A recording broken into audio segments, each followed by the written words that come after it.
Hello, hello, hello everyone. Welcome one, welcome all, welcome to the Peel 2v2 Adaption Tournament. Ladies and gentlemen, I want to say thank you to everyone stopping by so early, as we're going to be, well, showcasing some more forts. You guys love forts, I love forts. Let's get ready to jump into the action here. Today we're broadcasting and, well, showcasing, shoutcasting, I believe is the word the kids use these days. Some more forts matches, specifically forts matches put on by Peel and is part of a 2v2 competition. It is a tournament where the rules are simple. We are using a co-op, we are using a modified version of co-op, using an actual in-game mod to adjust the mechanics of co-op. So we'll talk about those as we come across them. And we're going to be playing 2v2s on new and unique maps. So there'll be maps and such that you guys have not yet seen. And we'll see who comes out on top. Now these are going to be best of 5s and I also believe, or no, best of 3s and then also best of 5s. So we're going to have a fair few matches in. Additionally, things are looking pretty solid here in terms of a lineup. So we're good to go. If you check out the bracket, you'll notice that a fair few of these matches have already been played, and that is because the tournament started yesterday. But as you guys may know, I was unavailable yesterday. So today will be the second day of the tournament. And we're kicking it off right here, right now. Ladies and gentlemen, welcome to round 1 in the Peel 2v2 competition here. Where here we have on the left-hand side, it is Team Butrocious. Poolboy and Tar are playing as the Warthog commander against their opponents on the right-hand side. In the red forts, it is Team Gastian, I believe is the pronunciation for that. Maybe. I'll probably get the SAS stat for it one way or another. Nils and Julian here. Warthog versus Warthog in this mirror match. Looking forward to this.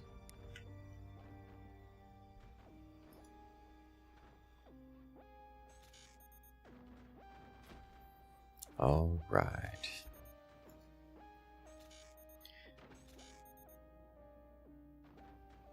So this is actually a pretty interesting looking map. We have a very forward expansion here that can be gathered. I'm sure players will be going for that for both sides eventually. It seems that Nils has attempted to reach for it, but then determined that it's way too expensive and is delaying his expansion in order to do other things like additional tech. Whereas on the other side, Tar has not yet expanded and is focusing on something akin to a standard style heavy weapons rush. Poolboy as well.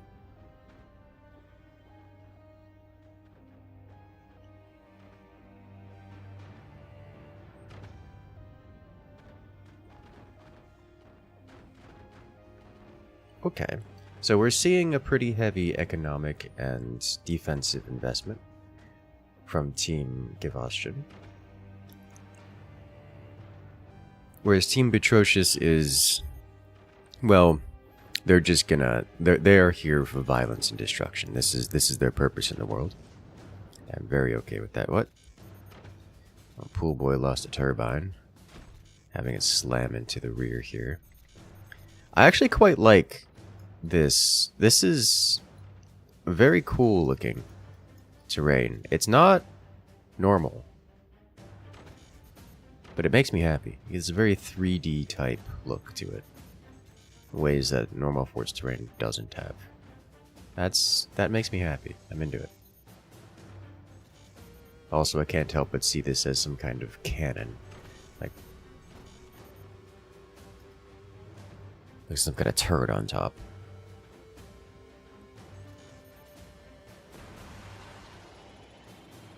And there's the token EMP. Doing EMP things.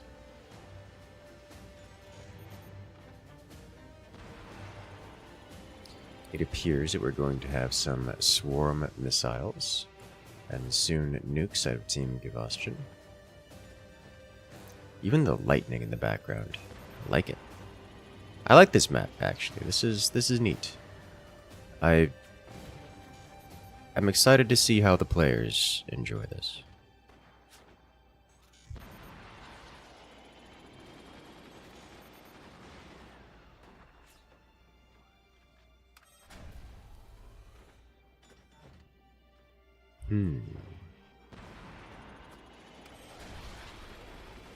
EMP flies. But there's no real threat coming out from Team Gastian. The EMP is annoying, and the swarm missile is also annoying. But annoying does not destroy forts. And you'll see here, Pool Boy just kind of face tanks that with no notable consequence. But Team Butrocious, blue team on the left side here, they're getting set up with actual, real firepower. You see a Howitzer on the top fort, about halfway completed. Fire beam, plasma beam combo, about the 3/4 completed. Both of which can deal absolutely atrocious damage.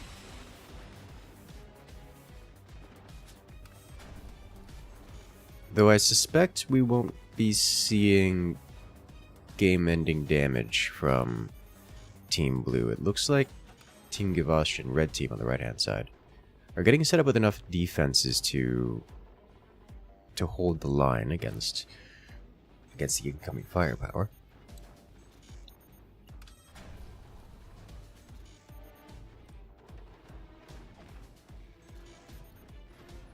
And Nils, the bottom right here, is getting set up with double nuke, which is a lot of firepower. And of course, their opponents are aware that the swarms are on board and very likely nukes behind.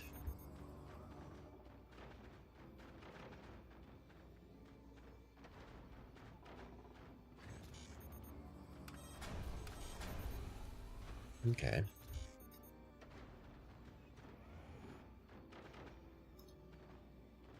So it looks like things have calmed down a little bit. This is not terribly surprising. The EMP was never meant to deal real damage, and everyone's going for heavier type weaponry.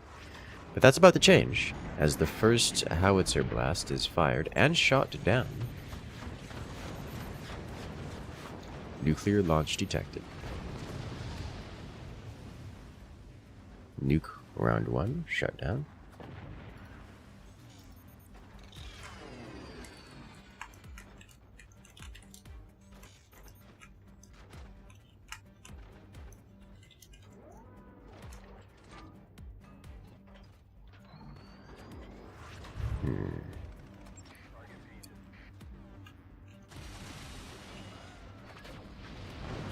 Oh, devastating. Knocking those nukes out of the sky as they launch.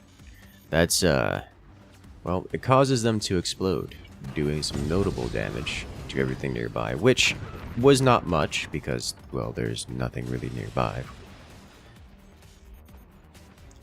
More importantly, it just knocked them out, and so they didn't deal damage to Team Butrocious, which is the biggest deal.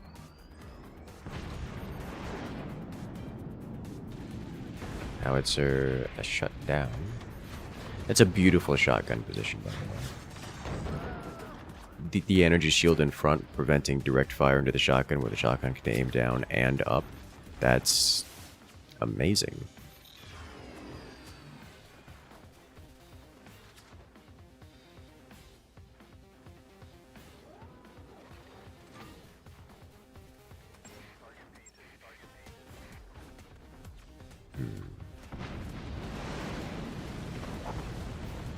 Shotgun doing good work. The nukes land. Tar has space armor sufficient to, well, face tank the nukes with no significant damage received. Hasn't reconstructed his armor though, so we'll see if that's available for tanking again.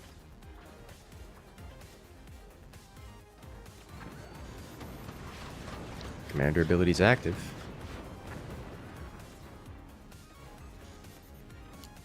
We see the plasma fire beam again. Nuke launched. Nuke launched.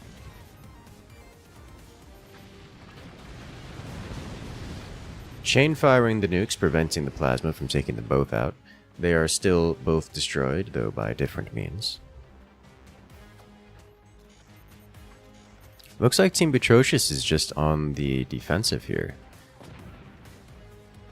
The Fire Beam Plasma Beam combo just doesn't have the penetrative power to break anything, at least nothing significant on Team Gastian's side. And the Howitzer has been completely shut down by these shotguns.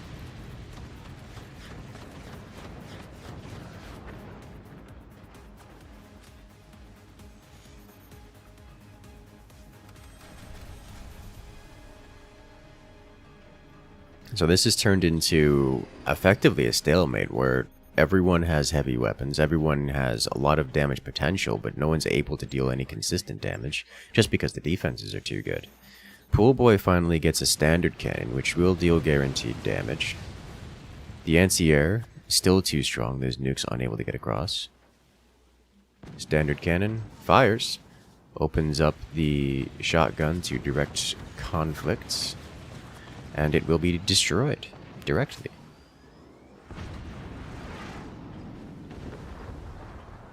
Fortunately for Team Gastian, they have a second shotgun, and so the Howitzer is once again deflected.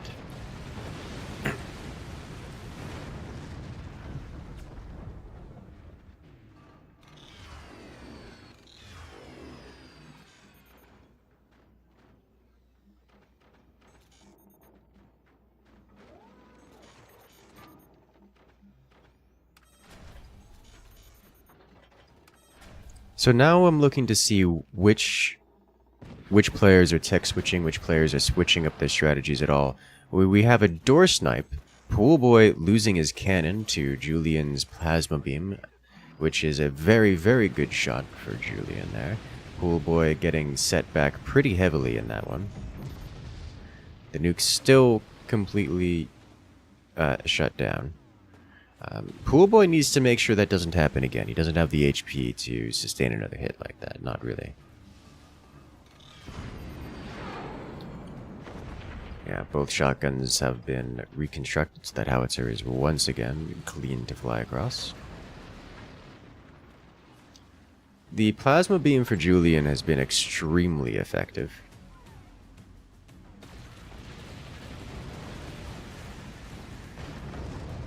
Oh, Nuke actually makes it across.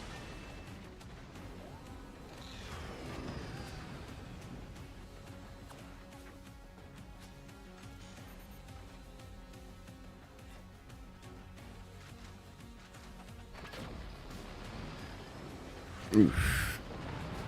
And there's a door snipe.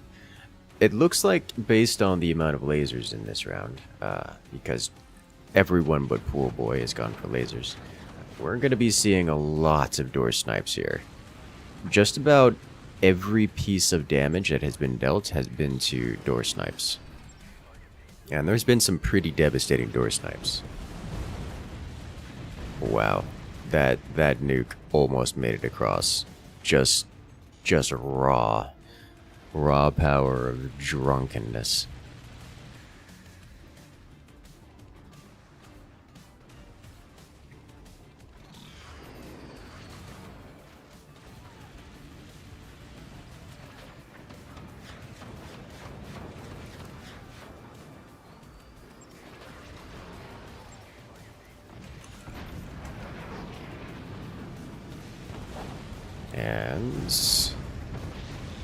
And Nuke makes it across again.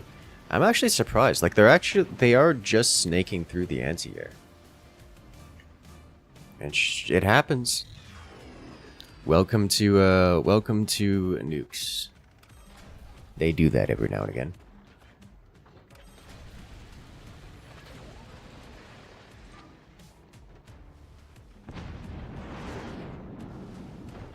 Howitzer makes it clean across. Julian too distracted to anti-air.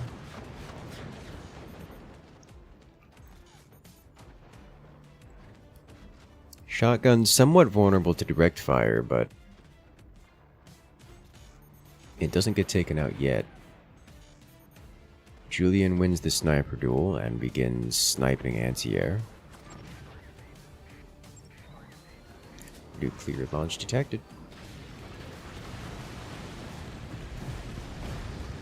One makes it, the other barely makes it out of launch tubes. And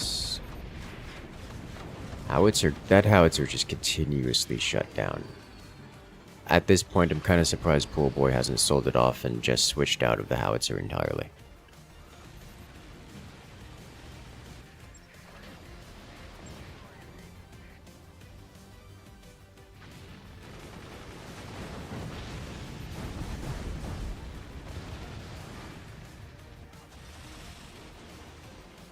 The fire beam's coming online for Team Gastian. That's right-hand time in the red fort. They're making an effort to now cover their nukes from the anti-air, which is kind of sort of helping, kind of.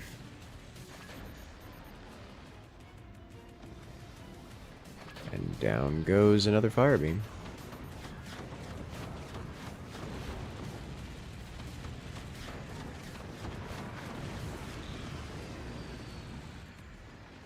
So much fire, so much cannon. It's a swing and a miss. For once, the Howitzer makes it across just by virtue of the anti-air failing to take down the Howitzer, but the follow-up isn't enough. It cuts deep enough for Julian to get scared and sell off some of his internals, but no significant damage was dealt beyond the fear and the damage Julian did to himself.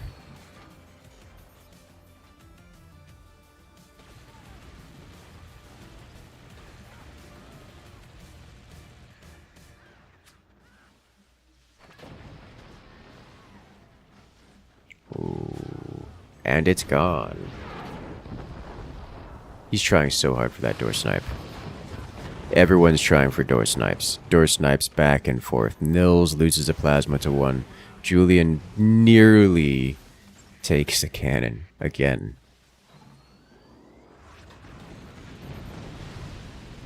Pre-fired flak from below takes out both of those nukes on launch. Very unfortunate for Nils.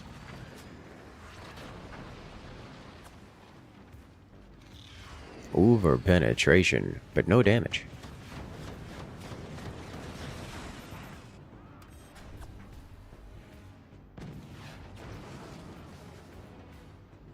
Standard cannon fires. Damage dealt. I am surprised that Howitzer still exists. Pool Boy hasn't sold it off yet.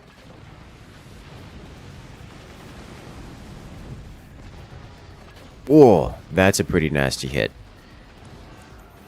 Oh, ho, ho, double plasma straight through the front. No door snipe needed. Just digging through and snagging that cannon. Pool Boy takes another massive hit in the form of secondary explosions. Down to 22%. He cannot take another hit like that. Oh, but Nils takes a direct shot. Plasma burning clean through all of his armor. His core goes down to 80%. That's super lucky. Getting directly hit by a plasma beam and not instantly dying is bad. Oh, that's it? Massive damage. Julian once again punches clean through the armor, takes out the Howitzer, and nuking Pool Boy out of the game. The remnant of his base falls upon Tar and, well, breaks much of his anti-air, which is going to leave Tar in a rough position. Lacking anti-air, these nukes are going to make it across. And you don't want nukes making it across into your base, ever. Now, this is a good time to mention one of the features of this tournament. We have a mod, Aska's co-op mod, which adjusts the co-op on death mechanics. First, when a player is eliminated, such as Pool Boy in this case, they cannot join their teammates for 90 seconds. So there's a bit of time there. They cannot simply eject their core and come join to help. So Tar gets to die all alone after his teammate was removed. And Team Gastian wins round 1 in this best of 3.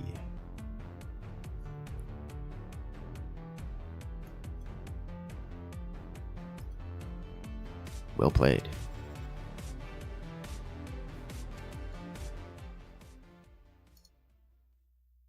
Alrighty then, give us a moment while we set up for round 2.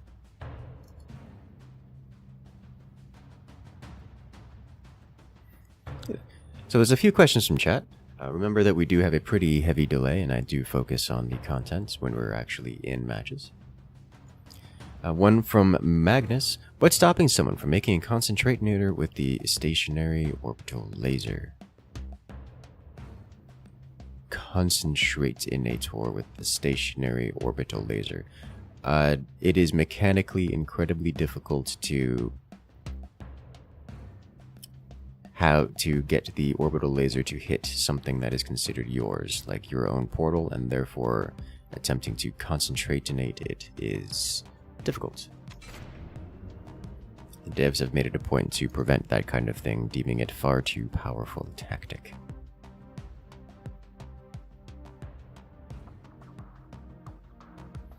The question, my arms feeling better?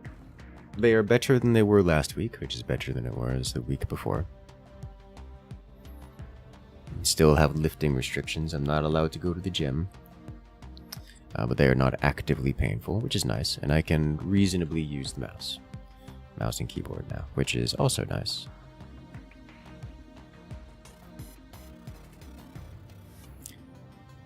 Regarding Forts later, yes, I intend to. Not today, but Forts is on the schedule for this week.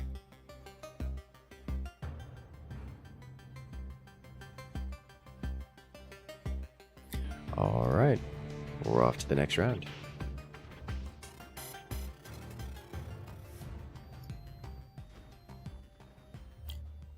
Ladies and gentlemen, the sides have been swapped. The commanders changed.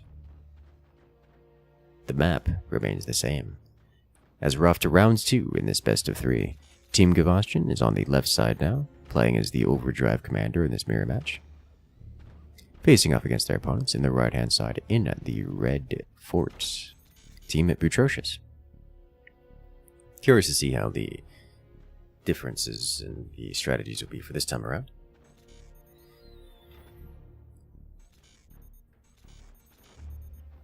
Overdrive, quite the popular pick, mostly for its economic power.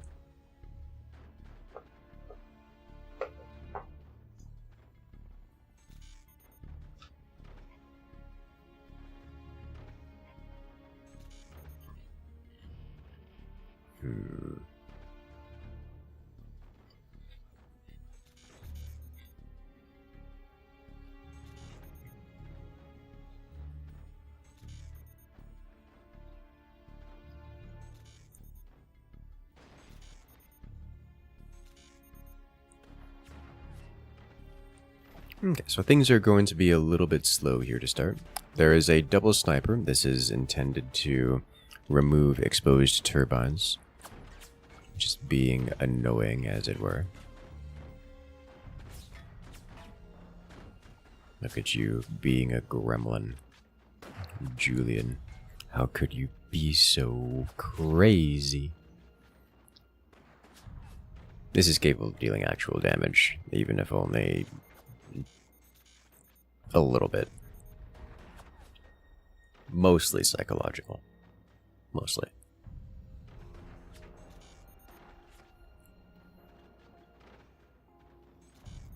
It's worth noting, for the co-op on death, there are 2 changes. The first is that when a player is eliminated, they cannot join their teammates for 90 seconds. The second adjustment is that when a player is eliminated, all of their remaining devices, that's things like technology, turbines, mines, and such, are EMP'd for 90 seconds. So while their base can be claimed by someone else, it cannot be used by someone else, not properly at least.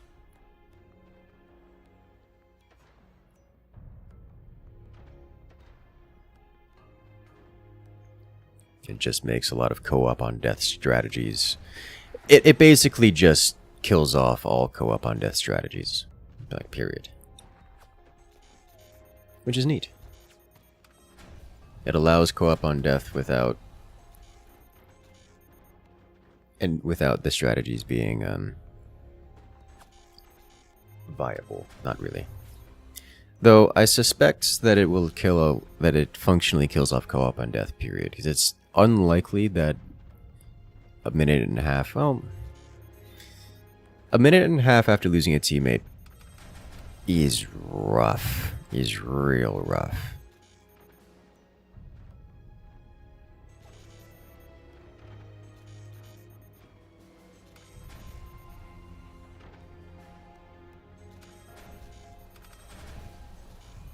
Just downgrade that sniper. Interesting. Very interesting.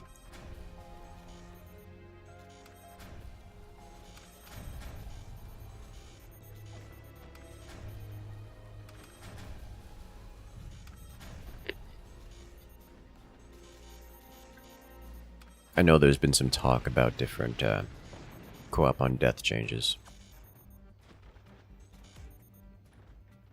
So I'd like to see them testing this out here.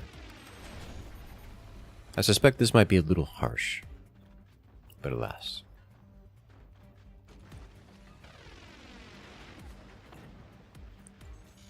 The dual miniguns. You know, I do actually like this pressure out of Julian. It's not... This is clearly not game-ending kind of stuff. He's even downgraded his sniper and is being cost-efficient about it. But he's able to get his plasma beam down at the same time as Pool Boy. So he's not particularly behind in the build timings. But he has managed to deal actual damage, both in terms of taking and destroying of turbines, as well as suppressive power that demands... It forces out defenses which would otherwise not be required, and so slows down the opponents without meaningfully slowing down himself. And there he goes, downgrading the miniguns again to machine gunners. Getting back all that money. Which he can then... And then he sells them off. Yeah, it's just a... He's going like a pinch fist style. Throws out weapons. And immediately uses those minigunner money to purchase 2 more fire beams. From Team Gastian. I'm really liking this out of Team Gastian, actually. Like, this is... I like this. I like this a lot. We see a laser player and a cannon player. We actually have a full-on triple cannon stack over there on the lower fort for Nils. Whereas on the opposite side of the board, we have similar tactics going out. At least in terms of weapon composition. Firebeam double plasma out of Pool Boy. With Howitzer standard cannon out of Tar. Like, honestly, Team Gastian is just ahead. They're going with basically the same strategy, but they're just further ahead.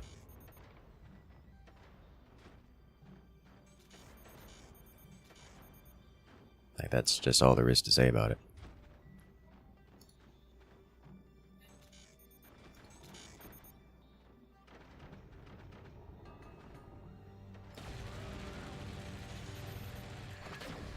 And Firebeam Plasma Beam combo. Fires first, takes out one of Julian's plasmas, which is going to set him back pretty far, actually. That's painful.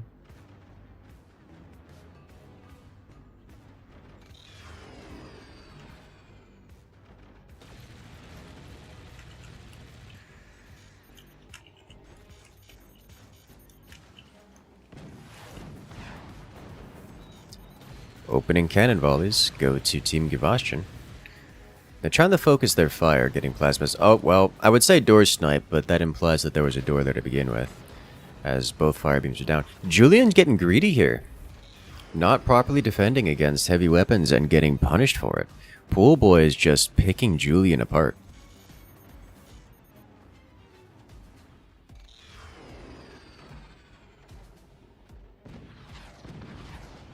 Whoa.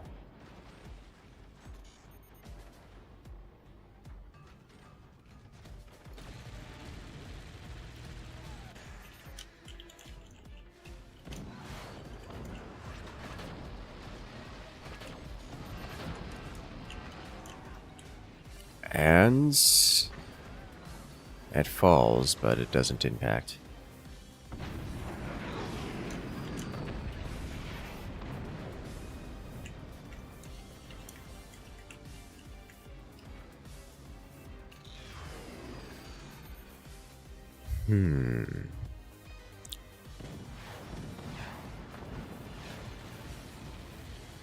So this one's actually interesting.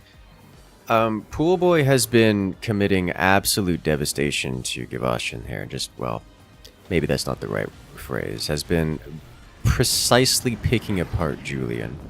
Whereas on the bottom side, Tar and Nils are just in a slugfest. And it's... I think Gastian... I think Nils is ahead. But... Tar's got 2 Howitzers, which is always scary. It's always very scary. Pool Boy defending Tar with a fire beam, which is nice to see. Pool Boy also picking up a Magna beam, which is unexpected to me. It's just that Nils is so far ahead in the cannon construction operation. But the Howitzer lands, and it's causing massive damage. The impulse, or should I say I guess impulse is the right word, of the Howitzer causes Nils' base to recoil so devastatingly that it actually destroys one of the cannons without direct impact. At least without direct damage.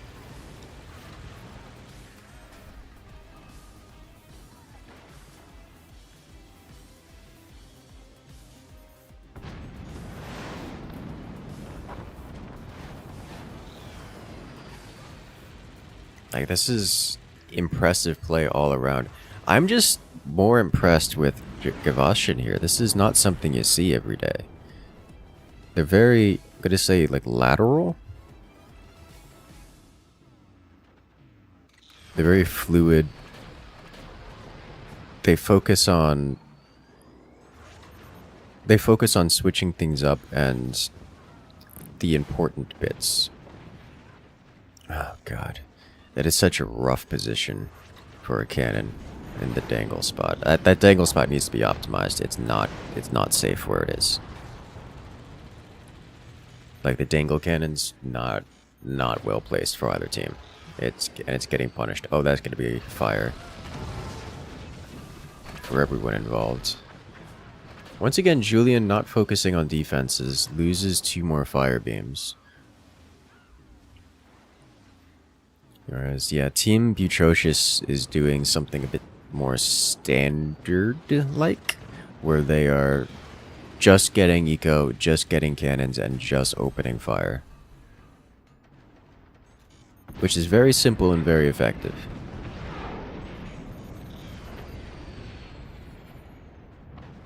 We're seeing fancy things out of Gastian, and I like fancy things. And so far, it's kind of sort of working. It's working specifically for the cannon player at the lower fort. Julian's getting kind of piecemeal picked apart. Pool Boy is just lasering components off of him. Like left, right, top, and bottom. However, Pool Boy also took some internal damage from getting sniped. So Pool Boy has a good chance of getting eliminated here next time he tries to fire a plasma beam.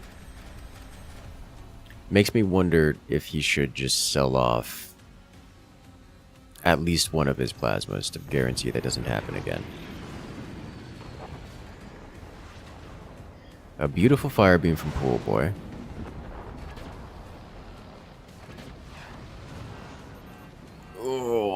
Pool Boy, more secondary explosions. He's down to 21%. I think Tar can't... Oh, Pool Boy just saved himself. That Magda Beam 100% would have sent that cannon directly into Pool Boy's core.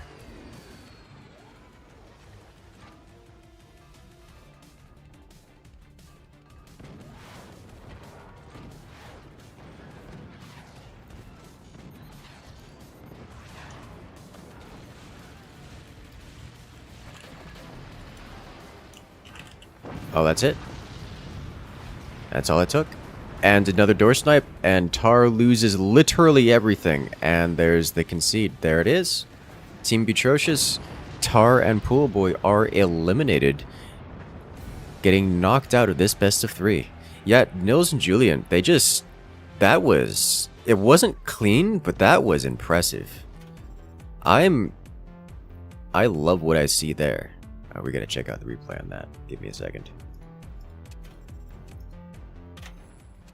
Like, there was some nuance there that you do not see in a majority of games. And I loved to see that.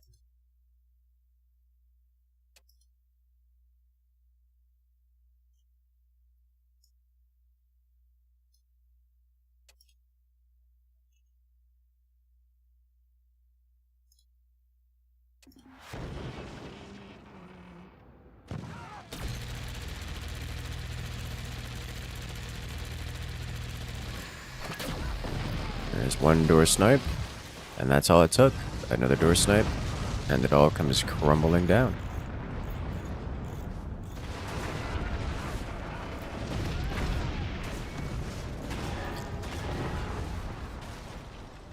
This cannon placement kept crumbling and crushing every single time.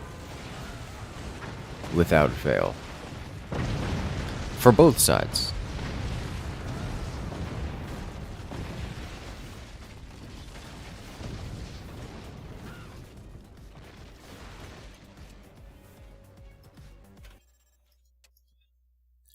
Alrighty then.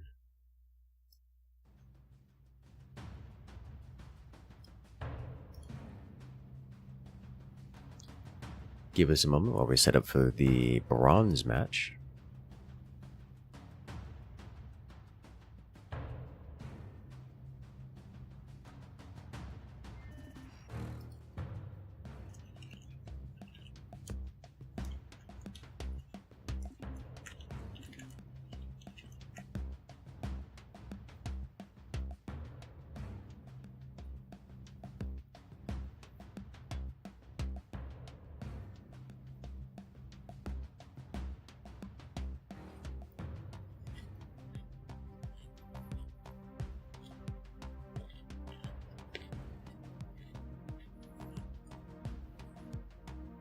Ooh, fancy.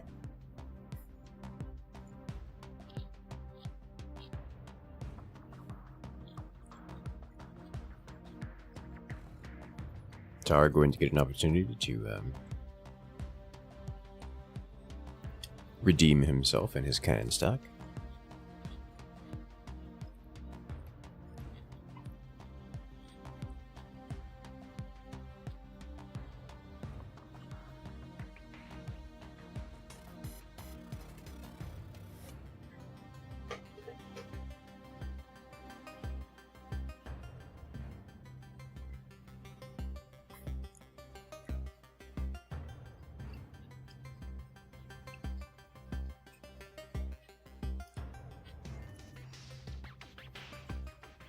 Welcome back, Beal.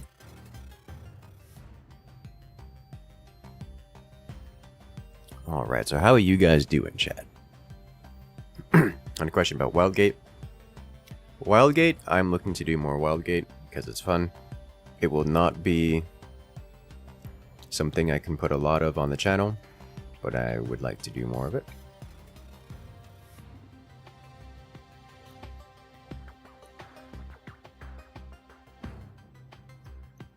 Makes me happy. It's a good time all around.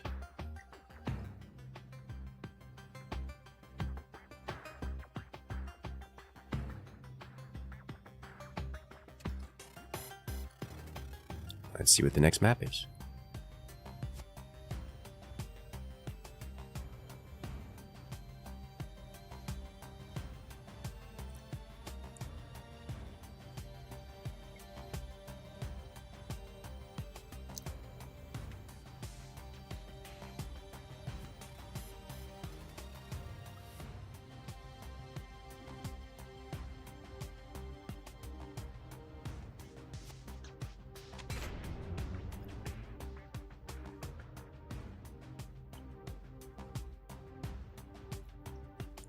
It doesn't matter how many doors you have if they're open. Correct.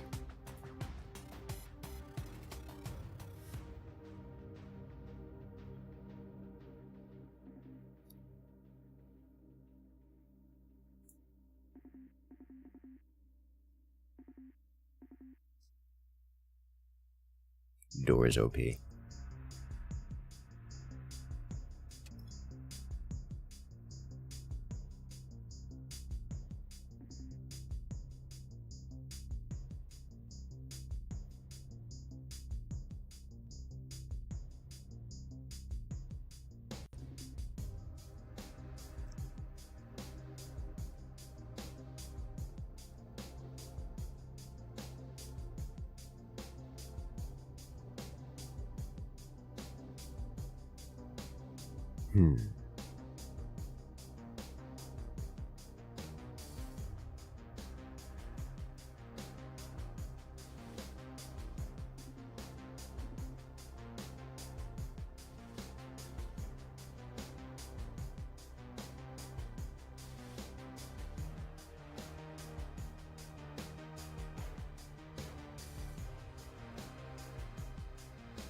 Alright, it looks like we're about ready to go.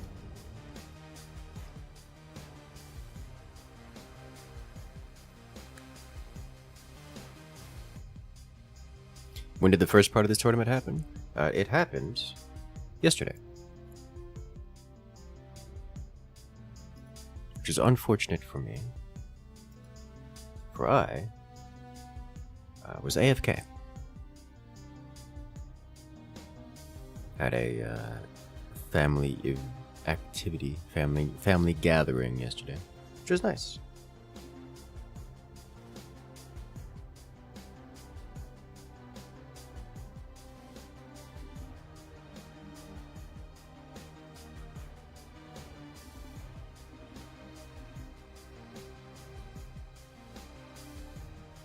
And all right. Ladies and gentlemen, the match is made, the round is ready. Let's jump into the action.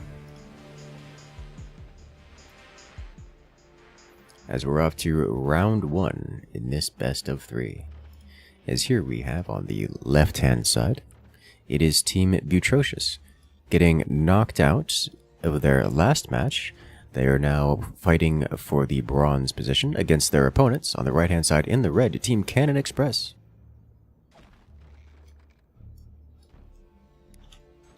You'll love to see it. Not a mirror match this time, as Team Cannon Express is playing the Moonshine Commander. They'll be facing off against the Buster Commander. Buster Commander is an interesting pick. We've seen Buster be a bit more popular since its last buff. This man is real wobbly over here. For a map like this, I would think Mortars would be the pick. This map screams Mortars to me. Any plans for more Dune? Yes. I don't know if I'm going to be playing it on stream. I will be doing a bit of off-stream Doom. Even if only to upkeep the current base and such. The thing about Dune is it isn't forts and it isn't mainline strategy games that we typically play. It's a fun game that I can throw in every now and again, but due to basically the lack of forts and typical content as a result of my physical injury, I'm going to be focusing on the main content for at least several weeks, which means things like Dune are going to be on the back burner.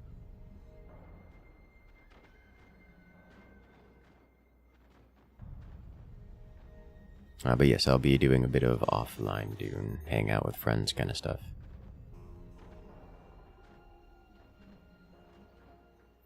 As is, I regularly check in to make sure that the base is all put together and online, functional and such.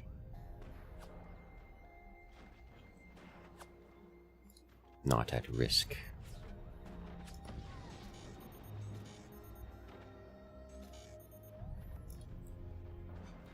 As far as this round is concerned, we've got a bit of a sniper duel.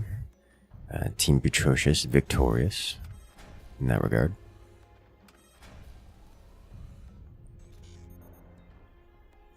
A little surprised to see laser production facility out of Team Atrocious. Whereas on the opposite side, we're actually seeing upgrade center before heavy weapons tech. Which means they're going a bit eco-heavy. Double cannons out of Team Cannon Express. Who could have seen that one coming? Is that a minigunner? Is this man getting a minigunner? That's a minigunner. Alright, so we're seeing a minigunner out of OG. And it is indeed mortars from Pool Boy. I don't know that Pool Boy is going for... I don't know if it's been revealed that he's going for mortars. The Cannon Express has not recognized that these are mortars inbound. Which, he doesn't really have a lot of tells that there are mortars, so that's going to be painful. As the first volley kind of misses its mark. He's going to have one opportunity to fix that before the MGs come online. And he does. Eliminating 3 MGs. That's going to leave Team Cannon Express in a rough position here. Mortar's impact. Dealing 2% core damage and splashing the rest of it kind of everywhere else.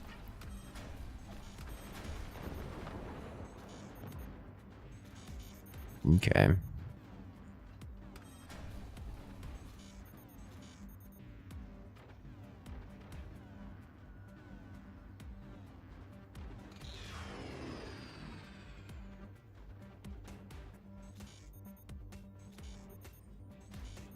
I think Pool Boy just doesn't have the eco to be firing those mortars. Like, he's kind of in desperate need of turbines. And I can almost guarantee you that extensions for more mortars. Yeah. Could have seen that one coming. Or should I say more weapons?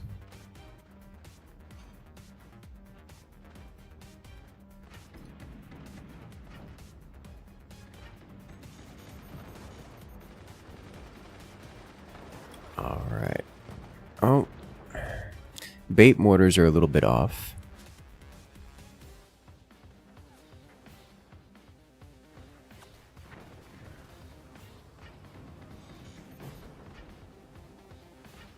But the rest of the mortars should be coming in hot.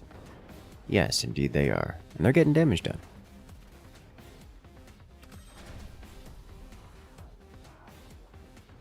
More Mechabellum? Yes.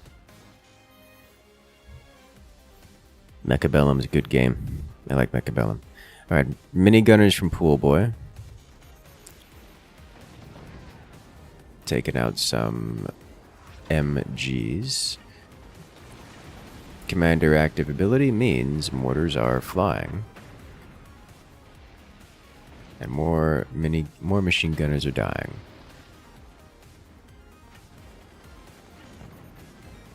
Yeah, Pool Boy just straight out of energy. This man needs to work on his eco. Fix it, fix it, fix it.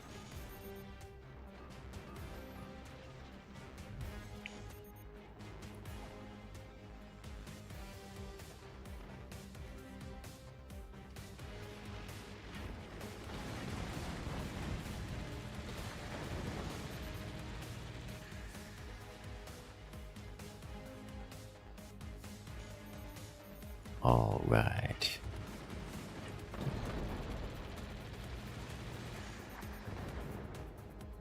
You missed! But the opportunity to miss is running out here because Team Cannon Express's own weapons are starting to come online. We're about to see some damage output. The first shot is fired. Swing and a miss! Well, I guess it's misses on all fronts.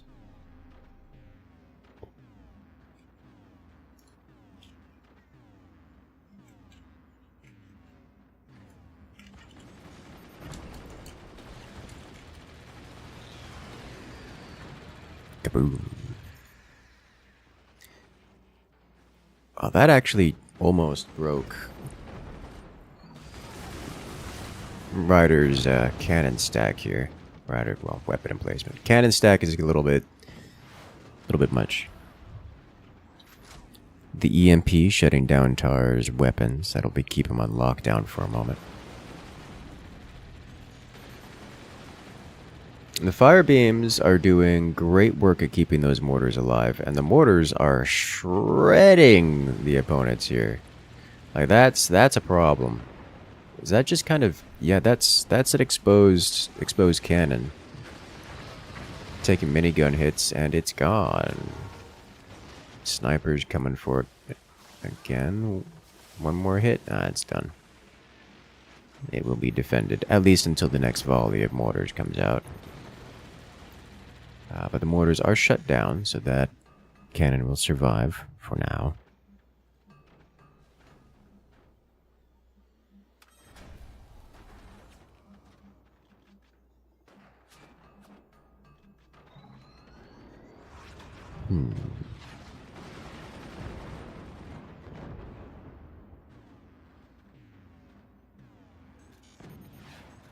There's so much anti-air on the board that without the fire beams active, those mortars are not making it across. So Pool Boy is investing into fire beams of his own. Tar attempts to use the fire beam plasma beam. Immediately loses the fire beam upon attempting such things.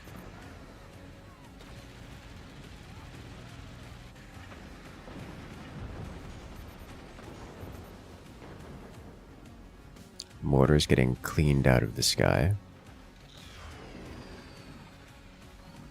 I love the use of the mortars. I'm just surprised that they weren't used earlier. Or should I say a harder investment into them.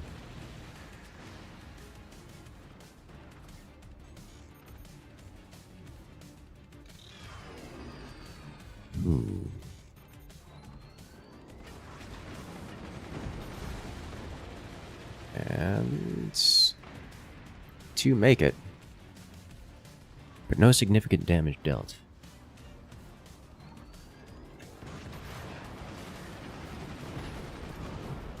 The EMP effect quite strong, locking down Butrocious all of their heavy weapons, every single one of them. Shut down. Looks like he's gonna be getting some additional anti-air here, which will be vulnerable to the mortars, if the mortars make it, which is a very big if at this point.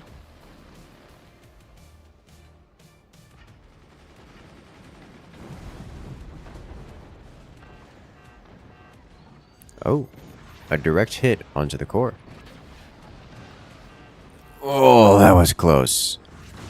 Tar tanking with his tech.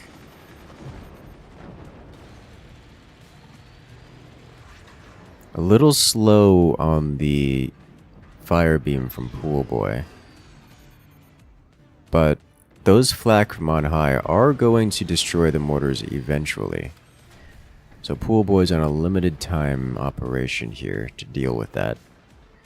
He's burning his plasma shot to take out at least one of those flak down.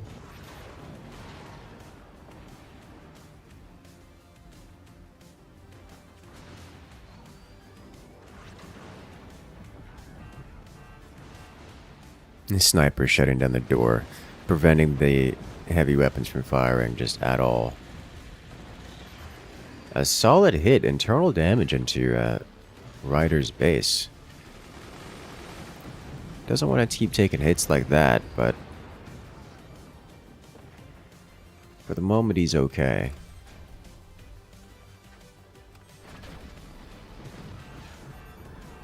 Oh, that was close.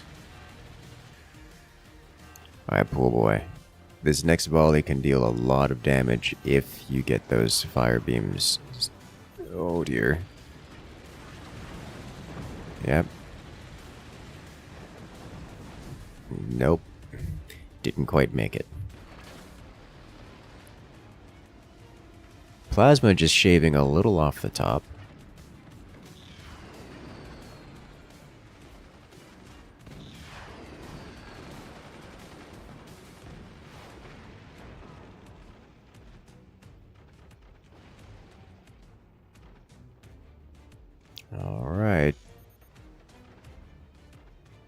About time for Pool Boy to try another volley trick here. Firebeam first? Question. Oh, but he doesn't get the aim right. The mortars make it through, but slam into terrain. That's painful.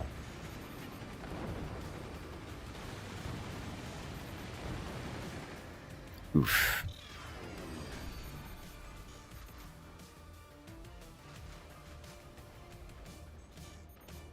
So this is an interesting back and forth. The cannon count is rising, which puts a timer onto Team Atrocious, because the cannons cannot be so simply mitigated.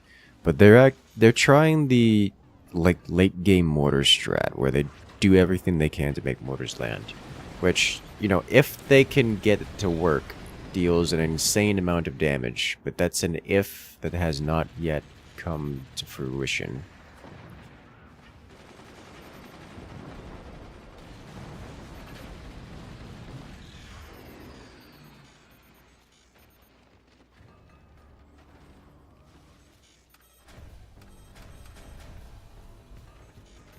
And Pool Boy's still struggling for energy, as he has been the entire game. Finally developing some significantly more energy production. Oh! The plasma beam cuts through. Ryder loses a cannon.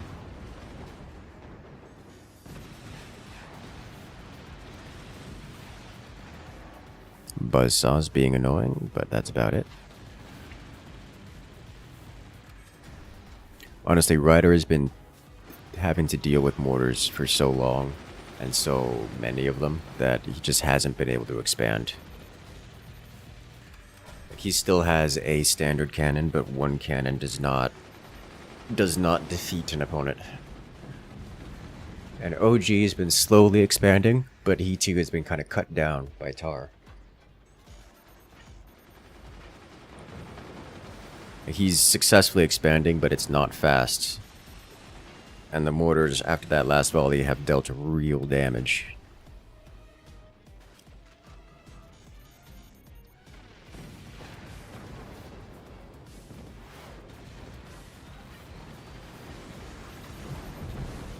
Here comes the next volley of mortars. They make it.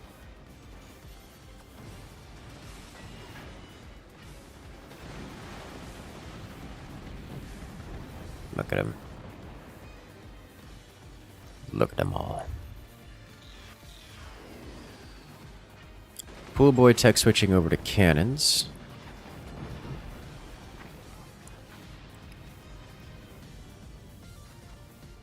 Nuke flies, and OG is completely unprepared for it, and that's it? Tar just removes all of OG's weapons. Team Cannon Express has just shy of nothing. I mean, they have anti-air defenses, but with no firepower? It's not a good position for them to be.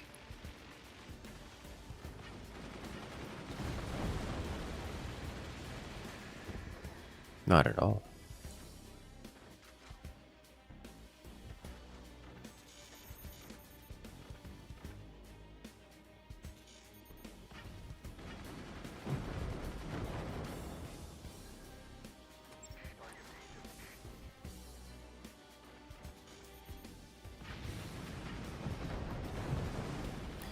More ants. Where Nuke?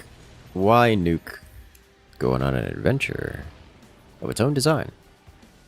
Tar 2 running out of energy. This does not surprise me. Seems energy woes are the theme of this map. Everyone's struggling here, but at this point Team Atrocious just has a stronger economy by a fairly significant margin. They're going to be wielding it.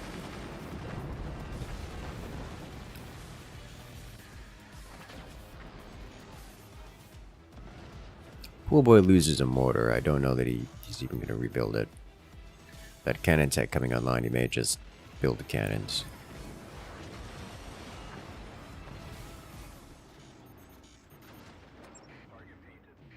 Nuclear launch detected. There's no way this thing makes it across, right? Yeah, no.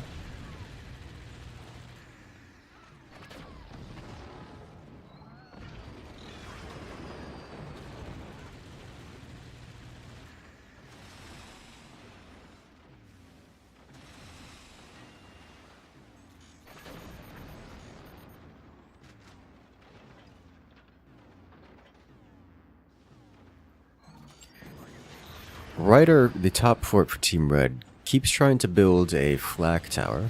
A flak tower which is a pretty substantial threat to Pool Boy, mind you. But Pool Boy's been very good at chopping it down. Something about having a line of lasers will do that.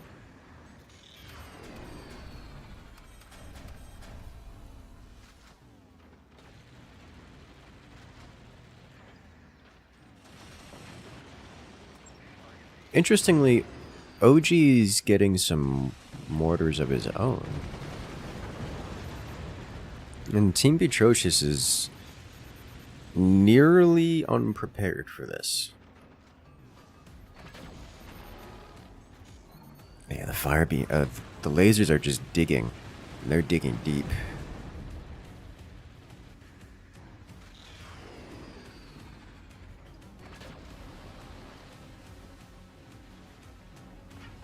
Alright, OG, that first mortar volley gets taken out.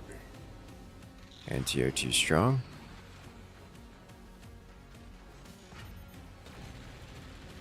Tries. And he gets a hit in. Pool Boy loses some mortars of his own.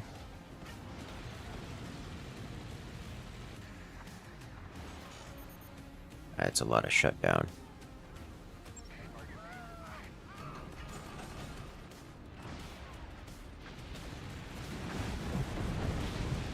That's just so much anti-air. Beatrocious keeps adding in more weapons that can be taken out by anti-air, which does help with the overwhelm the PD tactic, but it also means that individually they're not going to be doing anything. Like, not even a little bit.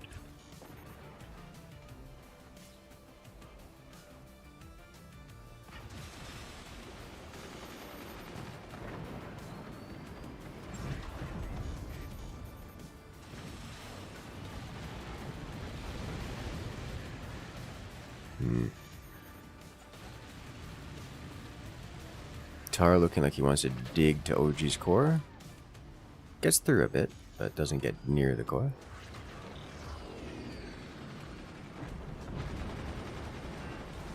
Howitzer flies. And dies.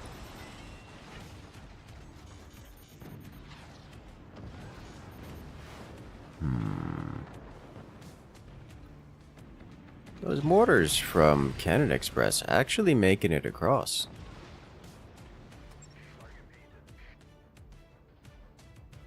Okay.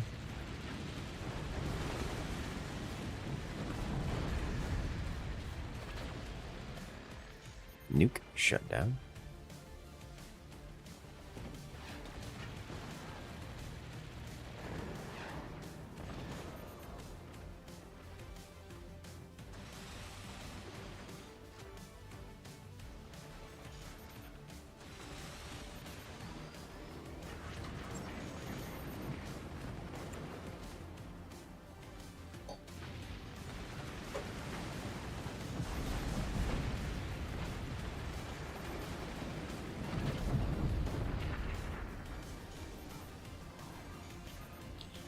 Excellent.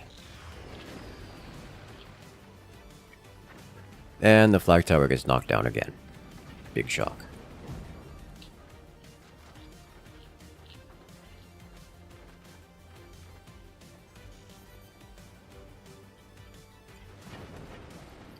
This really has just turned into a stalemate, hasn't it? And just complete lockdown.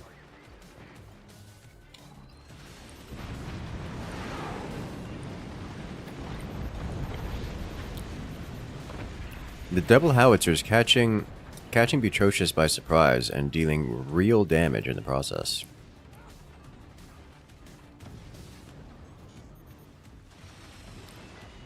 This is Canada Express's opportunity to break the stalemate.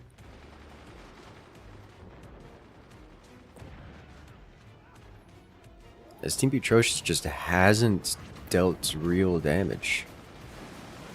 Not in a few minutes. Yeah, sure, they're plinking away, they're dismantling anti-air every now and again, but what it isn't doing is breaking through their defenses.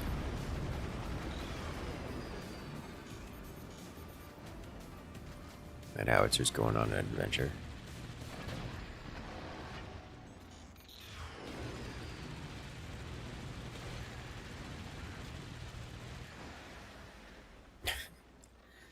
The mortars make it through and shut down Pool Boy's artillery. That's funny.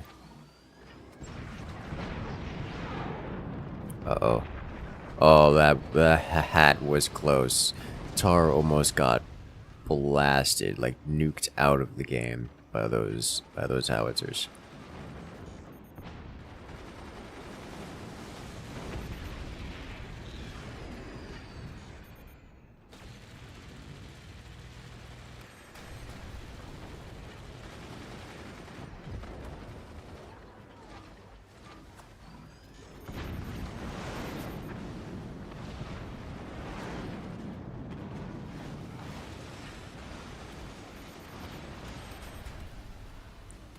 Alright.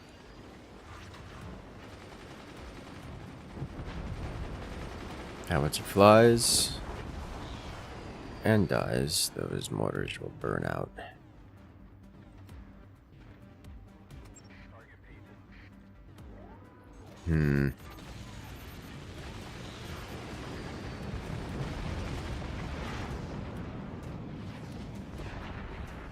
Follow-up howitzer?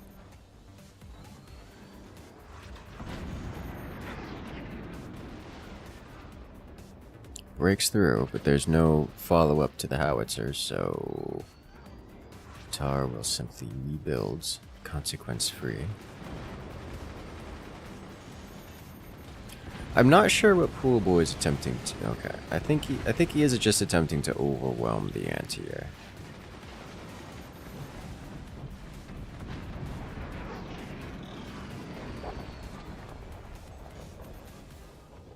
Which is a bold decision given his choice of weaponry.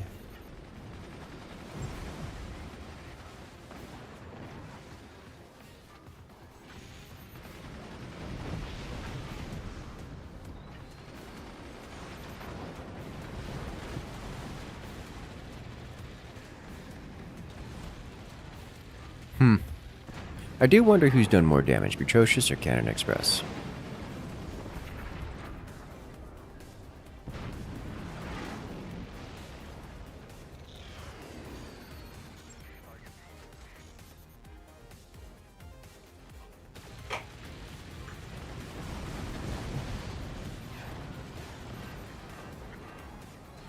Oh, Pool Boy takes a hit.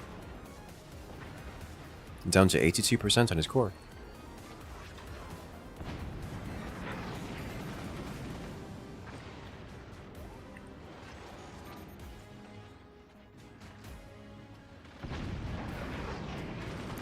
The back and forth continues. There's such a ridiculous amount of firepower on both sides, and it's all, with the exception of Tar's lasers, susceptible to anti-air. And it's all just getting shut down by both sides. Well, there you have it. Though 15 Rider is building up his cannon stack again, slowly, eventually, and does manage to take out Pool Boy's laser. I think Cannon Express is going to win this if things continue this direction. Atrocious has been unable to land their shots due to just dense layers of anti-air. While Cannon Express is suffering a similar experience, they do have one player who's going cannons, which is capable of dealing consistent damage, as relatively minimal as it may be in this instance.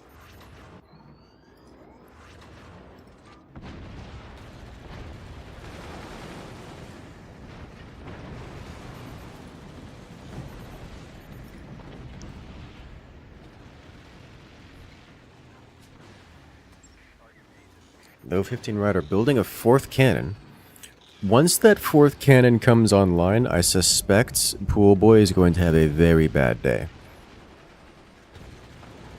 As in, he's going to be in the death spiral.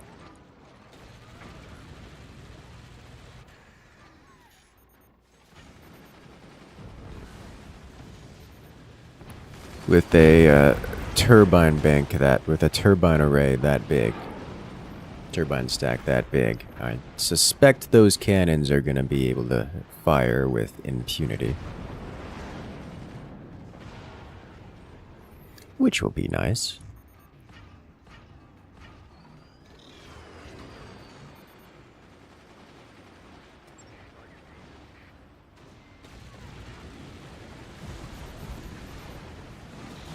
More cannons flying. Oh, is that Nuke gonna make it? Ooh, it makes it across. Internal detonation, though 15 Rider knocking out his own cannons with an EMP. Painful. 60 seconds on the clock. Now, based on core HP alone, Team Butrocious will win this. So Cannon Express has a very limited time to break through and deal game-ending amounts of damage. And by limited time, I mean 40 seconds.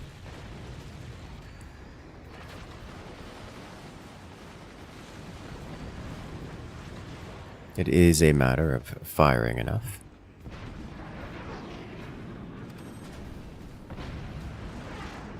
Looks like Pool Boy is a designated target. He breaks through. And does it? And just like that, in the last few seconds, Cannon Express manages to focus their cannons and knock out Butrocious. Or at least one of Butrocious' cores. And in doing so, claim victory in the timer. Well, that was a thing. Well played. Cannon Express winning at 1-0 in this best of 3.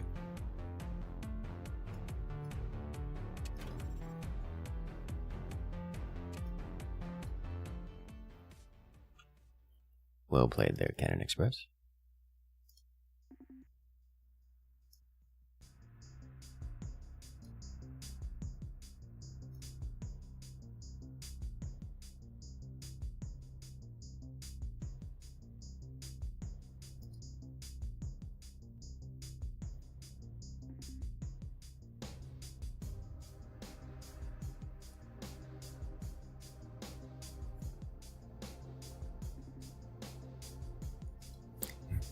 Alrighty then. That one was exciting. That one was an interesting... I'm gonna call it a slogfest.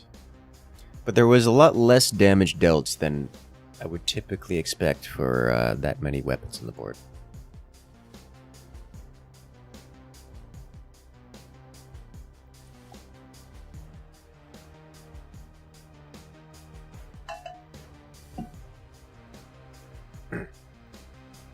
While we're in between rounds here, I want to say thank you to everyone who's joining us here. Make sure to hit that follow button, make sure to hit that subscribe button. We've got more content like this coming out every single week, multiple times a week.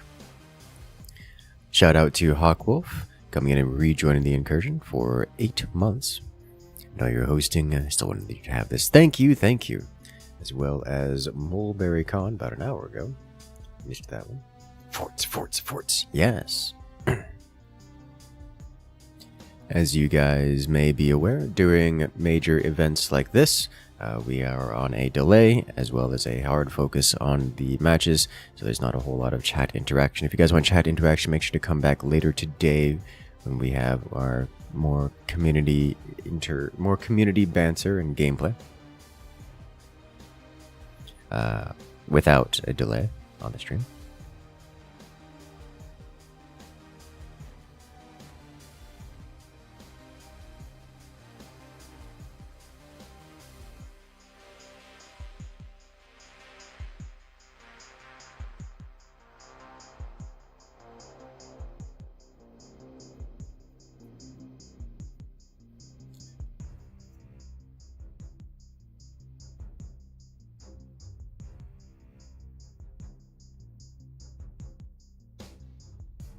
Give us a moment while we set up the next round.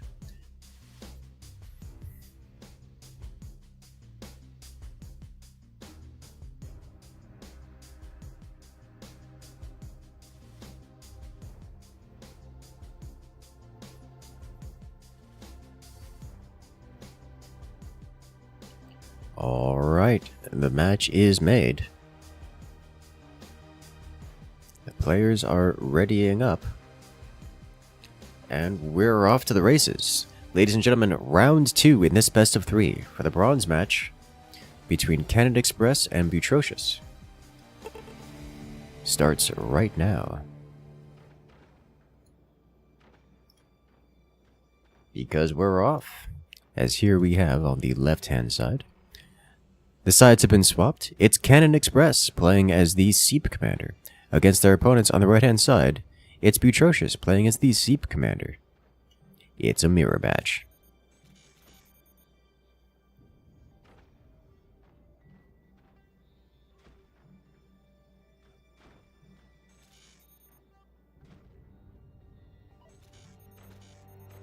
Oh.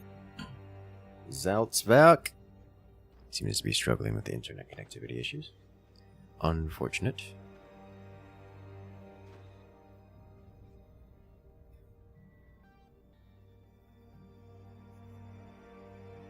So, given the presence of Seep, I'm expecting the nuclear option a lot.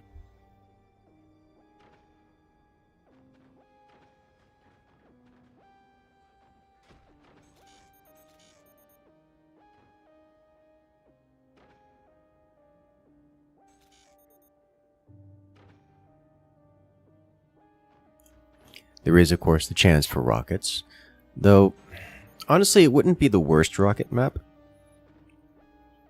A little bit long for rockets, but it wouldn't be the worst. I think it's going to be nukes, is what I think it's going to be.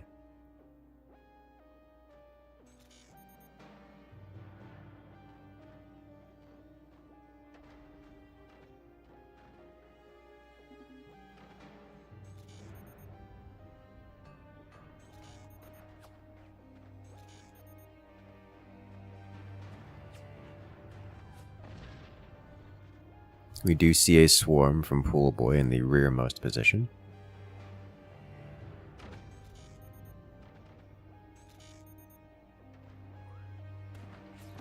No swarms from Tar.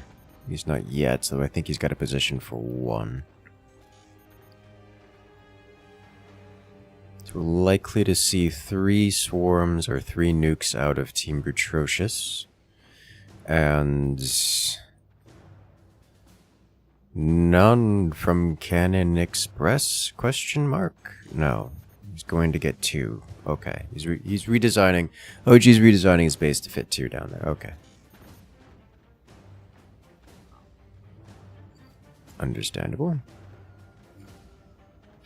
As we've seen earlier, it is also possible to fit 1 here and portal it out. Though I suspect we won't be seeing that in this match, at least not for a long time. Tar...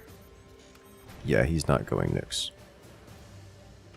Like, not even a little bit. He's just going laser support.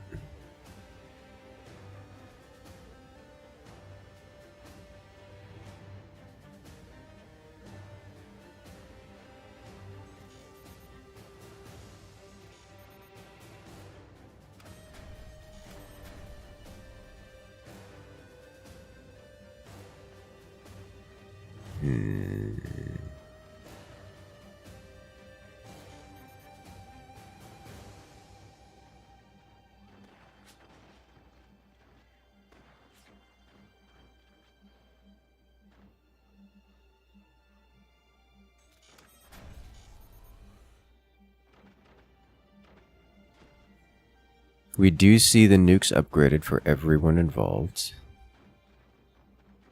So things are progressing as expected for this kind of strategy. No major deviations. The builds are a little unoptimized, but that's not a surprise given the unusual map choice.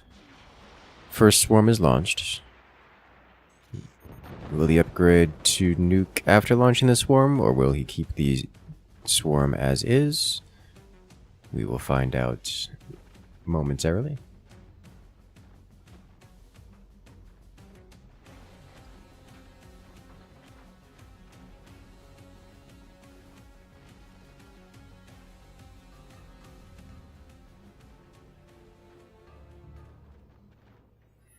Seems he's keeping it as a swarm. He's also does not have nearly enough energy production to even, like, do anything. He's got a single turbine down here in the bottom left, which means that he's struggling to even afford basic defenses.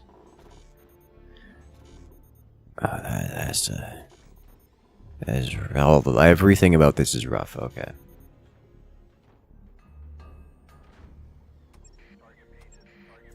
Nuclear launch detected. Pool boy first to fire.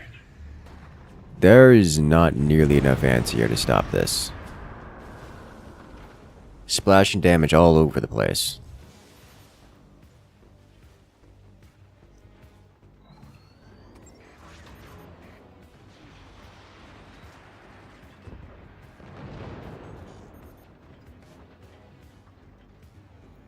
Okay.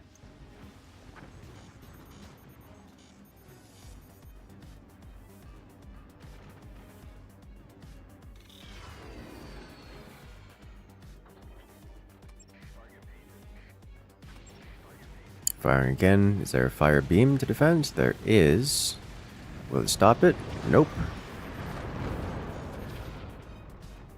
Successful impact, though 15 Rider takes a heavy hit, losing multiple flak and structural integrity.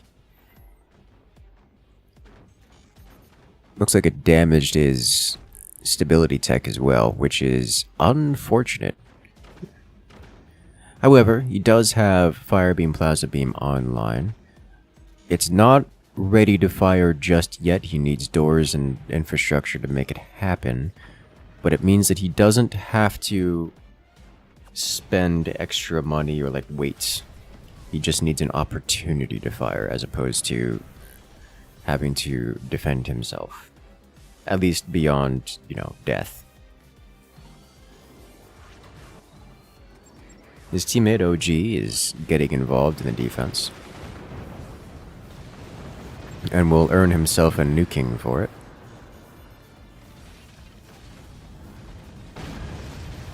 Massive damage.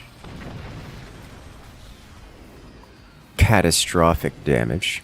OG loses half of his mines, half of his income, and chunks of defense. Though 15 Riders once again exposed to direct fire to the nukes, though I suspect it's not that big of a concern for the team at the moment. As Team Butrocious just built nukes and slammed them into their opponents, it's a good strat, known to be effective, and it is very effective.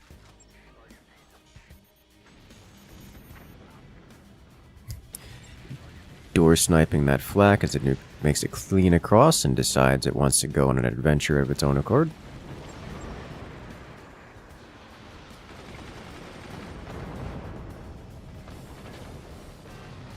Ooh.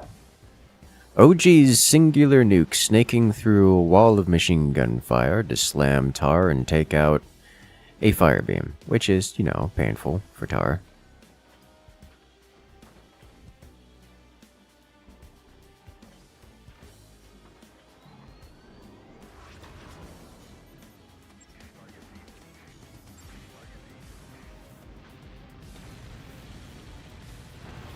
Nuke lands. Though 15 Rider was trying to get his weapons online, he's properly online. And it looks like he's got it now, but does he have the energy to fire? He does, but he doesn't have the stability to fire. Oh no! The nuke! It ducks in below the fort and then jumps upward into the core. Tar gets drunk nuked, and with that, Tar goes down. Now remember, we have a modified version of co-op on death enabled for this. There is no easy co-op on death. When Tar gets eliminated, he will not be able to join his teammate for 90 seconds. And similarly, all of his structures, weapons, all of his devices, everything will be EMP'd for that same duration. So there will not be, well, there will not be any easy claiming and reclaiming of the forts to make this simple. Team Butrocious, after losing Tar, will be at a significant disadvantage for a long period of time. And by long period, I mean 90 seconds, which is not a long period, unless you're getting slammed by multiple nukes and lasers.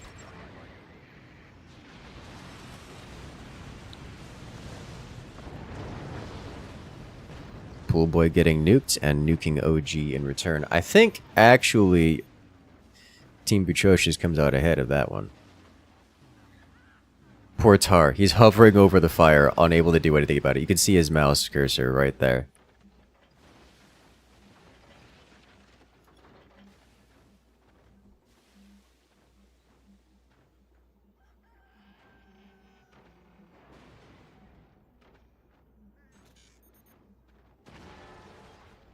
Oh, what is that? Wow. Well, it looks like the round will last long enough for Tar to join Pool Boy for some co-op on death action. Indeed. Team Butrocious is online once again. Tar APM unlocked, Fire Beam perfectly timed, Nuke lands, though 15 Rider takes another heavy hit, opening up the flak to sniper follow-up, and the flak is taken down.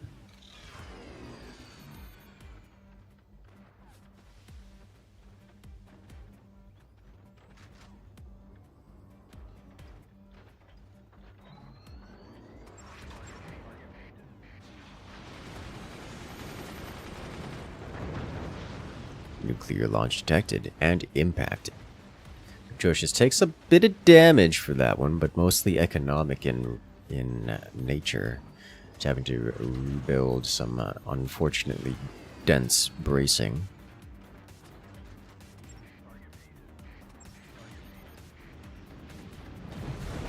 Nuke fires raw, gets taken out, but the second one makes it clean through, and the sniper once again clears up the mess.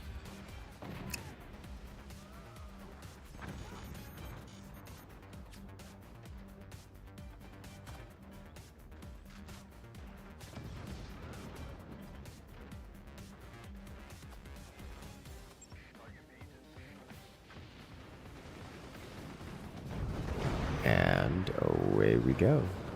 Another volley, but only one volley? Did you not? Oh, you didn't have the energy to fire another one.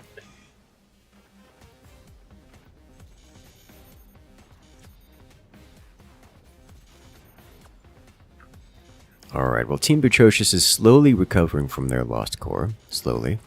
They're still at a notable disadvantage, however, they do have more firepower on the board. But wait, how does that put them at a disadvantage? Because they're lower on eco and they're lower on static defenses, as it were. They have less on the board, with the exception of nuclear firepower. Cannon Express just has more generally. And while weapons are important, it's only 2 nukes, which means the more generally can be consistently negated via, well, face tanking. Case in point.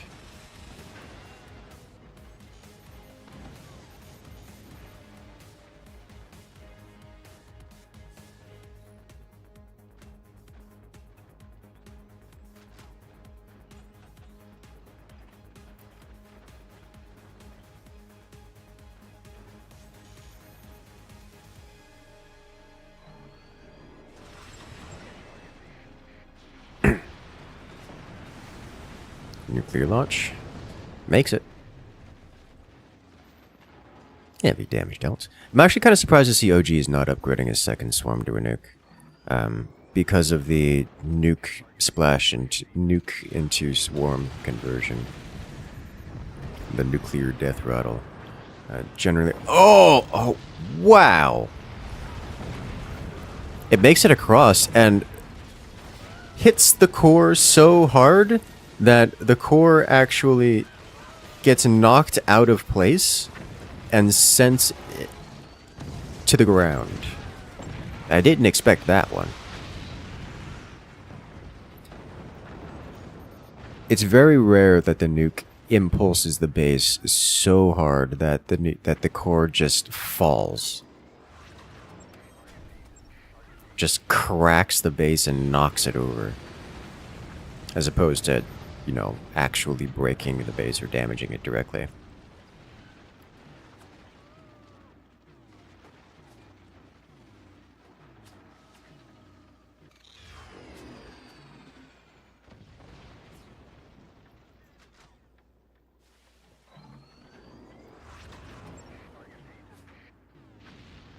Well, now it's back to this, and at this point, that puts Butrocious ahead. Cannon Express has got another 60 seconds before they can get their teammate back on board, and well, Team Butrocious, they're stable. They've got stronger eco, a lot stronger eco at this point, and they have, funny enough, just about to have less weaponry than Team Cannon Express. This Cannon Express was ahead far enough in terms of general things that despite losing a core and the entirety of its base, they still have some firepower advantages here. Like, they actually just have, right now, 2 nukes in a swarm compared to Butrocious's 2 nukes. So it's... we might see some critical damage come out from Cannon Express, but they have to survive long enough to build up the energy to fire these nukes, which is unlikely to be the case given the domino effect going around here. Yeah, Cannon Express just lost access to every last one of their mines, and that's it, right? Like, they can't connect. They don't have the money to reconnect. They'll get it eventually off the trickle, but not before, not before the miniguns come off cooldown. So Cannon Express is deep in the death spiral here, and the missiles are inbound.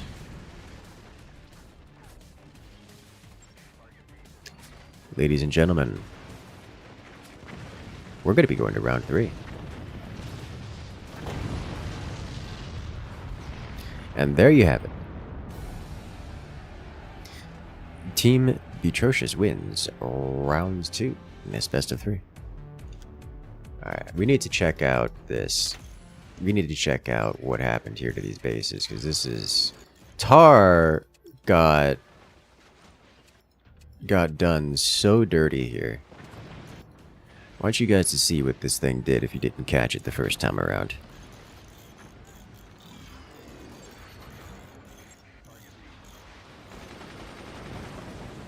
This is going across here. Watch what this thing does. Where does it land? Underneath. This is ridiculous. This whole thing. I did not expect this core to go down. This one caught me off guard.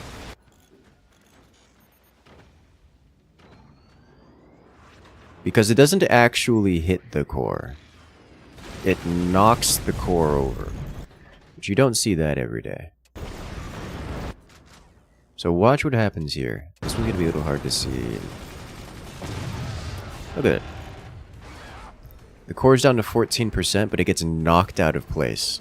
Like, the rest of the fort's fine. It's a little on fire, but that's not unusual.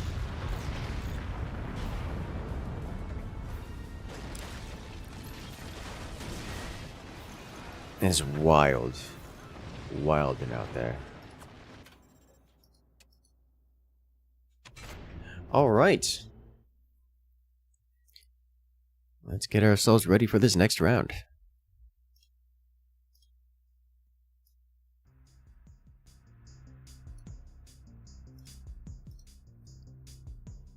I want to say thank you for everyone who is watching with us today. We're showcasing Pile's 2v2 tournament with some new maps and a mod to co-op on death.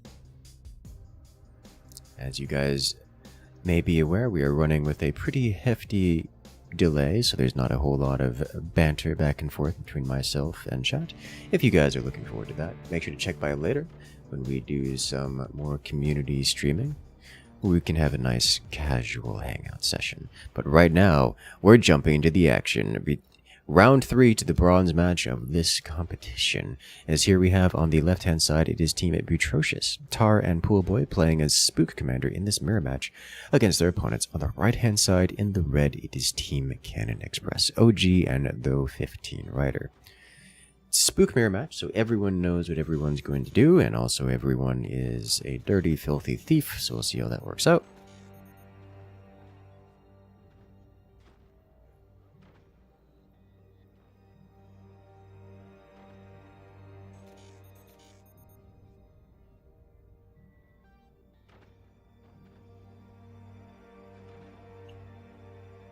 This is likely to be a slow start.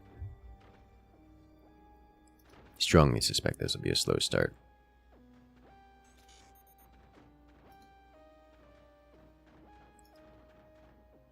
Had a question earlier. Are the visible pointers a new feature? Nope, it's just not particularly popular. In part because it does inflict a small degree of lag, which is not so bad, but in part because it's just kind of... A lot of viewers don't like it because it is not very smooth. It's very jumpity.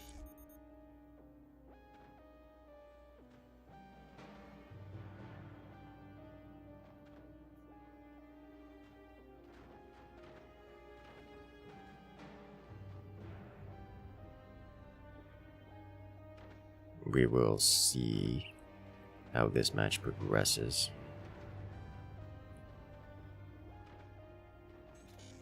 What I'm looking for here is divergence from standard-ish builds. It looks like everyone's going upgrade center early, which I strongly suspect will be for economic development, but it's an upgrade center. It can also be dirty, filthy cheese.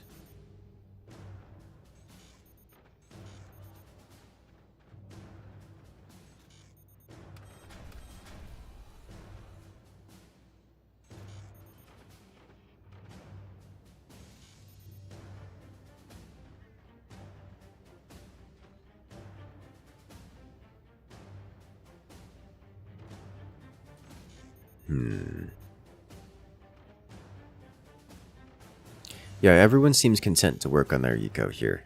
We do see Poolboy investing into cannon tech, as is Though 15 Rider. So we have one player from each side going cannons, while the other one still remains on eco development.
Spook Ditto can be really cool mind games.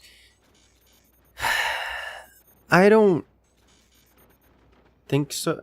I've not really seen that, not in my experience. Like, I get, like, in theory, you can kind of do things, but it doesn't really work out that way. It doesn't really work out that way because scouting in this game is not difficult. It just isn't that complicated. Barring Phantom's active deception options, everyone knows what everyone's doing in it, like in every practical sense. Like, you're not getting surprised by anything.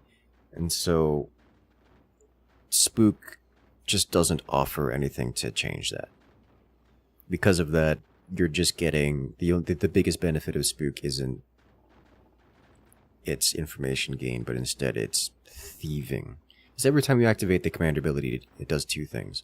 One, it lets you see inside the enemy base, which is all fine and dandy, but unless the enemy is doing something absolutely insane and is hiding it really well, then really the only thing it's used for is checking to make sure they're being honest with everything and that they haven't, you know, left their core open to the front or something silly like that, which almost never happens. But the other thing it does is it steals metal and energy from the opponent. So what you do is you just activate Spook ability on cooldown. Just like as soon as it comes off cooldown, you just activate it every single time to steal a bit of money and energy from the opponents.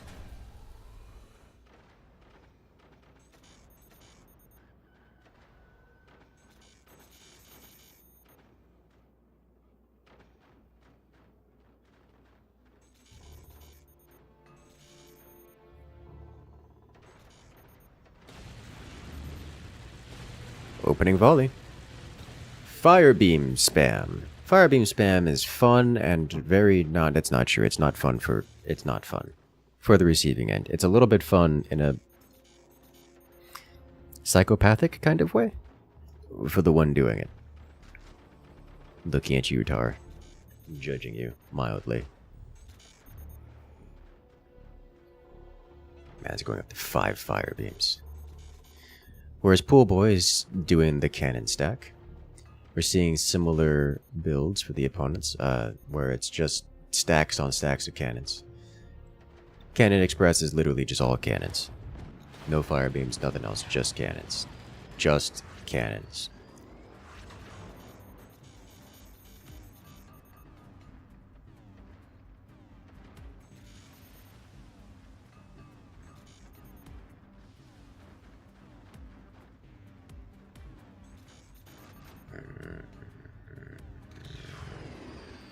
Interesting that Tar is selling off his shotgun.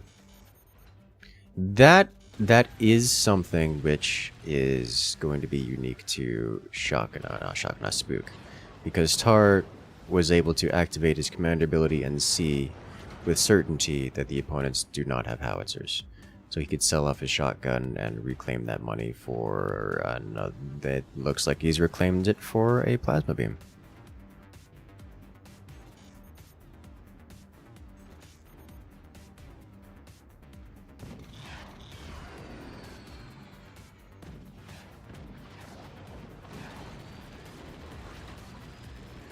Triple cannon, slamming into Pool Boy.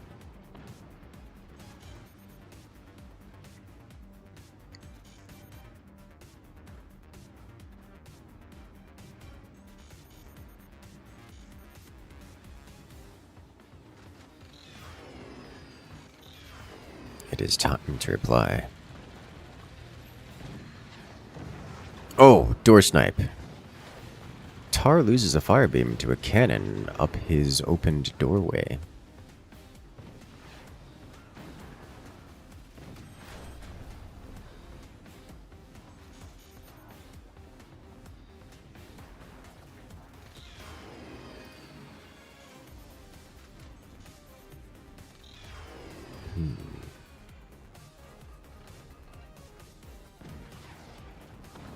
This is looking like it's going to be quite the slow match, it would seem. Another door snipe. Tar loses. Every time he opens his doors to fire one of his plasmas, he eats a cannon round just straight down his throat. This is a very firebeam experience. Almost loses another one.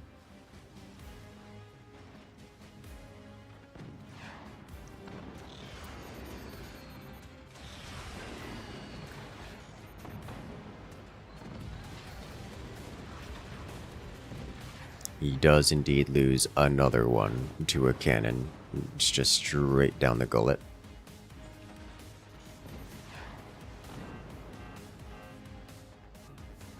Usually it's the lasers doing the door sniping. Today, it's the cannons.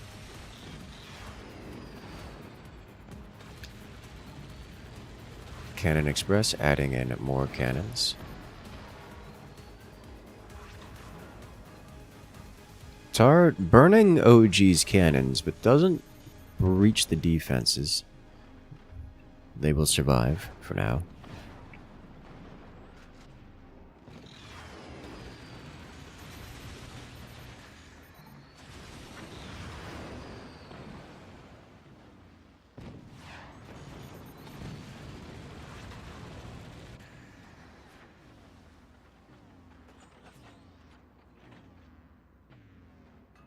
Almost. Pool Boy is actually starting to struggle here. Both teams' top players are up to 4 cannons apiece, so the firepower is the same.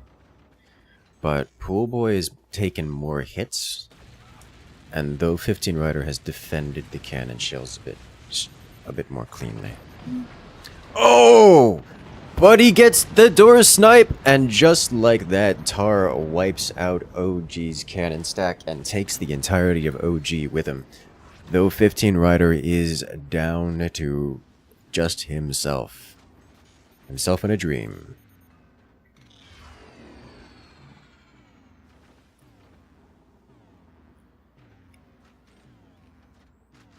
This is going to be a rough battle for the remnants of Team Cannon Express.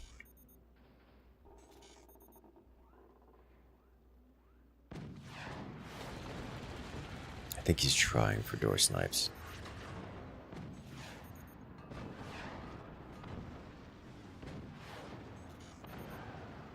Wow, he actually penned through.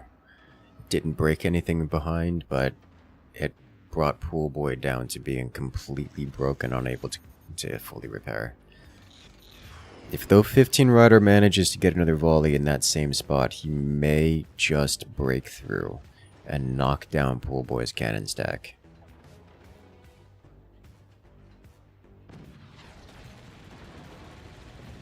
Yeah. The team fire, the focus fire from Team Patricius isn't gonna let it happen.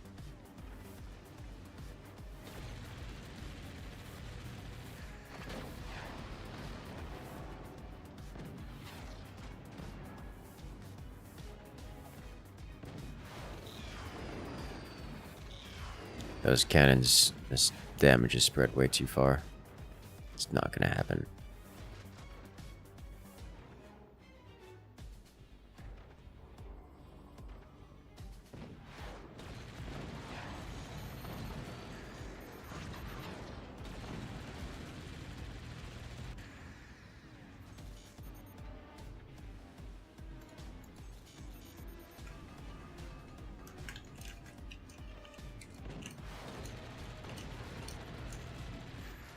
He gets the shot. Pool Boy loses a cannon.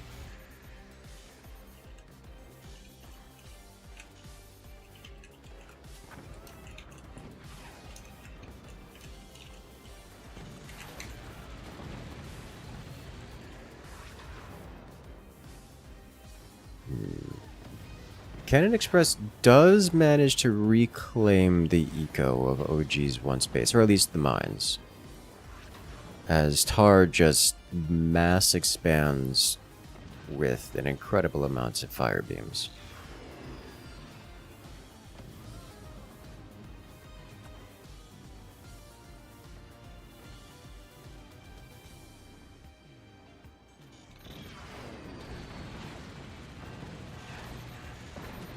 Oh, but the cannons are digging. Is that it? Did it... There it goes. Okay. That was a lot of digging, all of a sudden.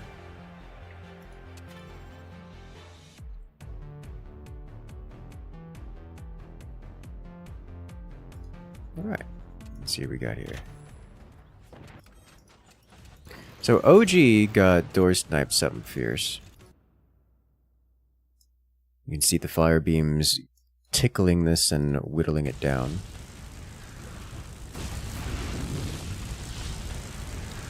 Igniting everything, making it worse.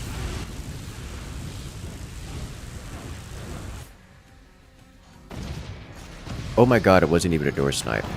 I thought he opened the door and the plasma went through. No, it was just the combined firepower of all the fire beams detonating the cannons. Okay. Well, that'll do it. 3 fire beams in the same strip of wood.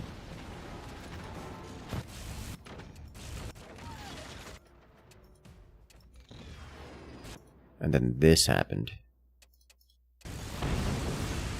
Many cannons, same place. Much firepower.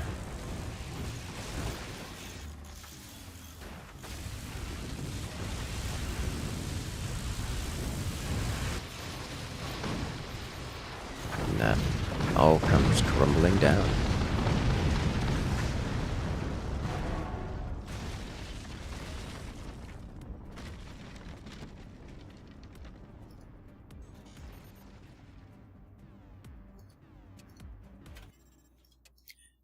And just like that, we have our victors of the 3rd place position here in this competition.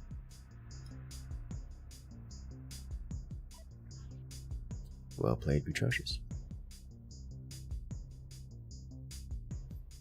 Alright, next up we have the finals between Team Gastian and Toast Fanatiker. Give us a moment while we get set up for the next round. So I want to say once again, thank you for everyone joining us today. Showcasing Pyle's 2v2 tournament with new maps and a change to the co-op on death. It's a mod, it's not an official change. The community is just trying out different things. I'm liking the maps. The maps are really cool. The co-op on death, I don't know how I feel about it. The changes to it. It just feels like it's basically a standard team deathmatch with no real adjustments.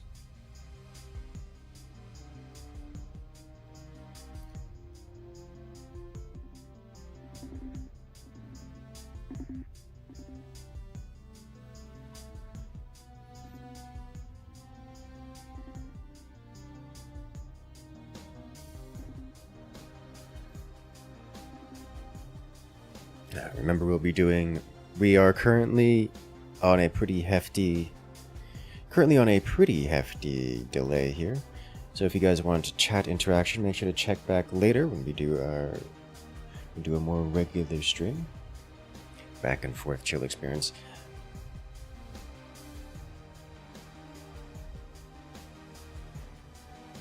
I'm certainly looking forward to that. I will have to take a brief break after this stream. I've got a couple things I got to take care of, or at least one thing I got to take care of. So probably be about an hour after the stream ends. I'll be spinning up the stream again for our evening hangout. The typical Saturday night activities are shifted to today.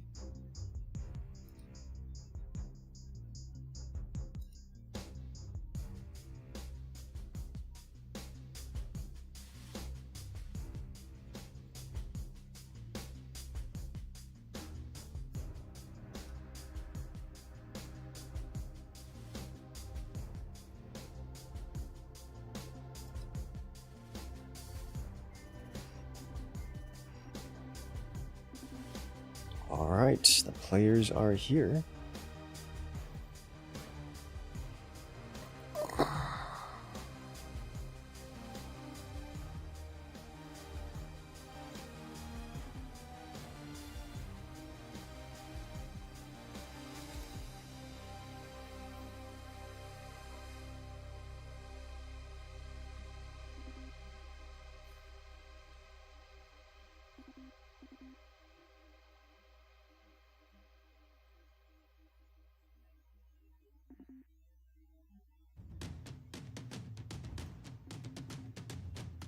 Taking this opportunity to stand up and stretch.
Give us a moment while we finish setting up the next round.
Alright, players are here, the match is made. We are about ready to jump into the next round.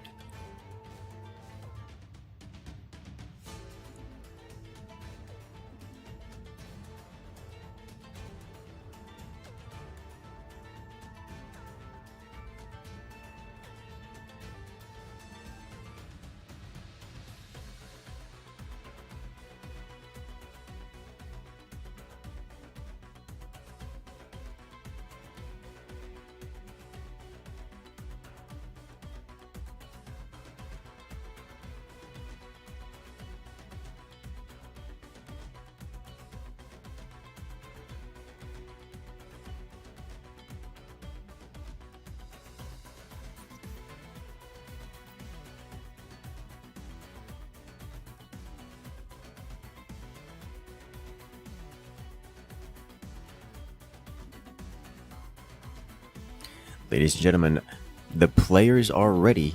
It is time to jump into this next round. I hope you guys are excited for this, because I know I am, as we're on to the final round, best of 5 in this competition. As here we have on the left-hand side in the blue, it is Team Gastian.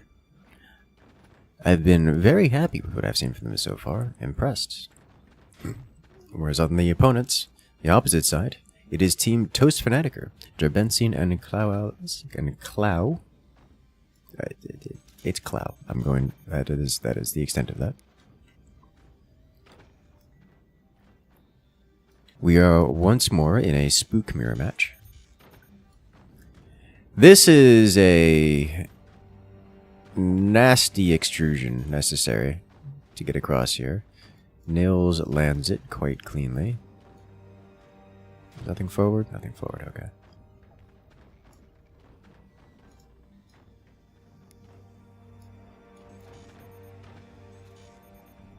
This is a slightly less painful extension.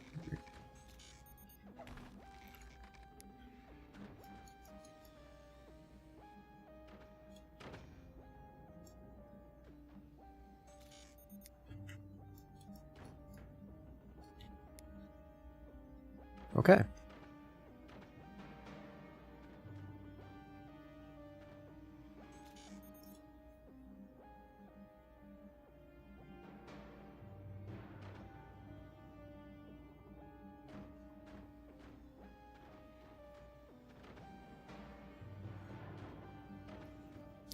So we mentioned it last time, but Spook Mirror matches tend to be not super telling about what strategies are going to be used. The biggest element of Spook is the thieving element of it. The thieving component. And therefore, there's really not a whole lot of synergistic mechanics with weapons or build orders and such.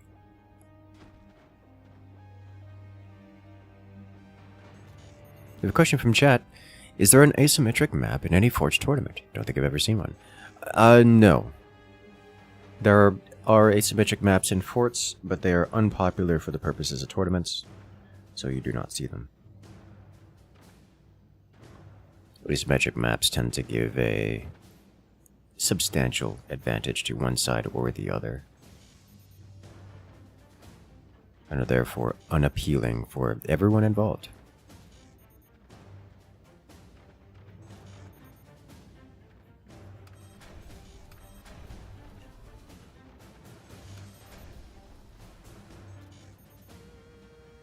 Do you see a focus on economics for everyone?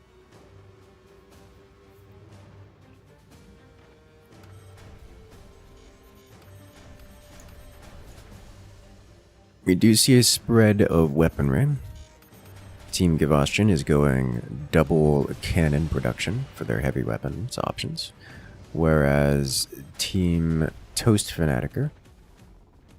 Did you lose a tech? Is that what happened here? Toast Fanatiker has a laser beam. Oh, that is painful! Shot from on high down into losing all of those... all that big, beautiful extension. You have to, like, rest that onto the ground. Yeah, that's not going to happen. Buzzsaws are suddenly very appealing for everyone, and also horrifying for everyone.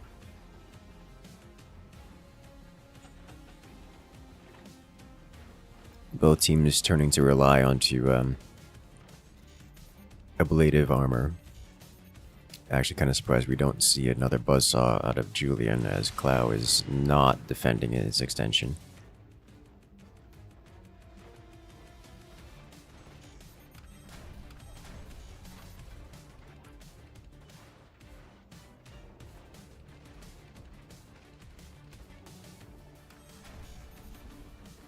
Interesting, he's selling off his turbine from in the back, putting it in front.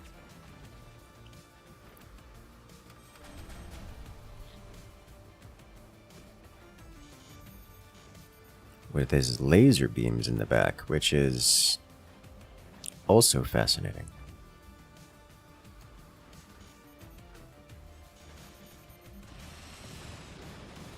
His laser beams are so far in the back, these are only ever going to be able to shoot upwards.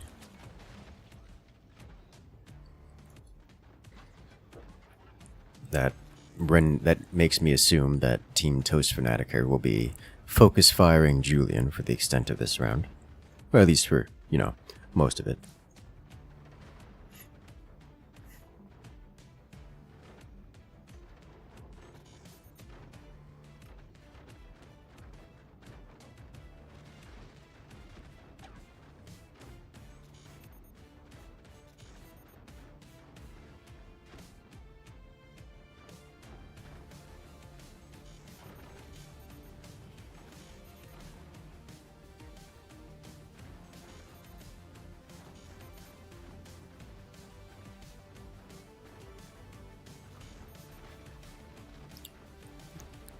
Looks like things have calmed down a bit, but that's about to change.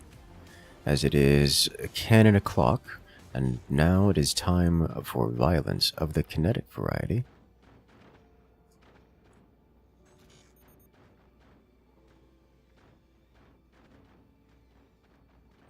There's a return to sender. I like Julian's return to sender up on top. It's keeping his mines intact and also defending his top cannons, or defending his cannon stack in general. Yeah, buzzsaws in this map just look horrifying. Nils opening volley shoots himself, which is really rather unfortunate.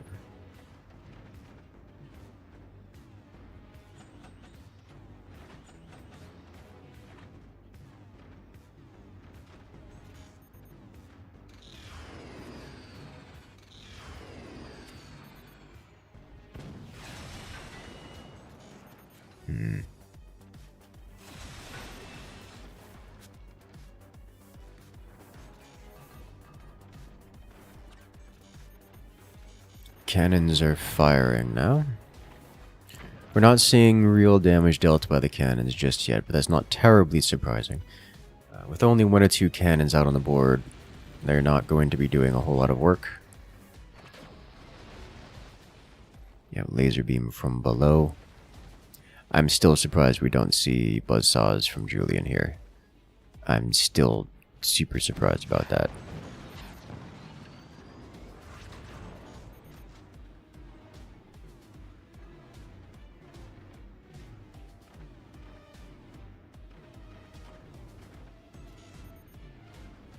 We do see a Howitzer coming out from Nels. There's no real anti-air on the board for Team Toast Fanatiker. So this Howitzer, if it completes and fires, still has plenty of time. But if it completes and fires without any major reaction from Toast Fanatiker, we may see some extreme damage dealt. Similarly, Toast Fanatiker themselves have a Howitzer, but Team Gastian does have a mild amount of anti-air and has at least the potential to defend against it. We will see if that actually works out.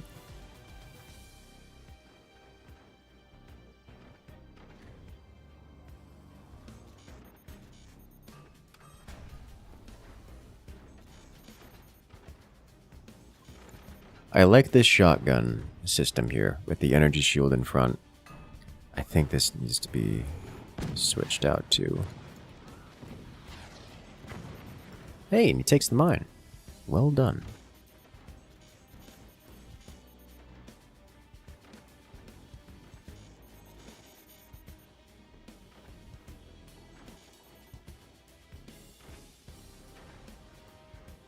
Alright, double howitzer out of Clow. It's time to fire. Will he be able to make it across?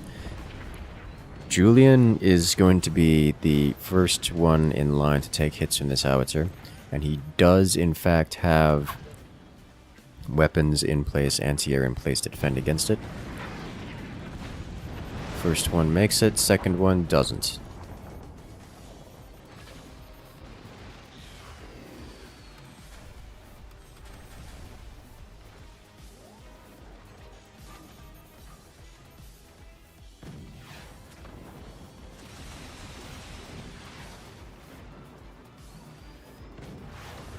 With one of those howitzers shut down, the damage output Team Toast Fanatiker needed just didn't quite make it through.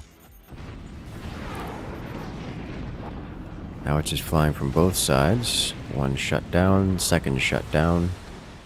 The return to sender keeping things intact as well.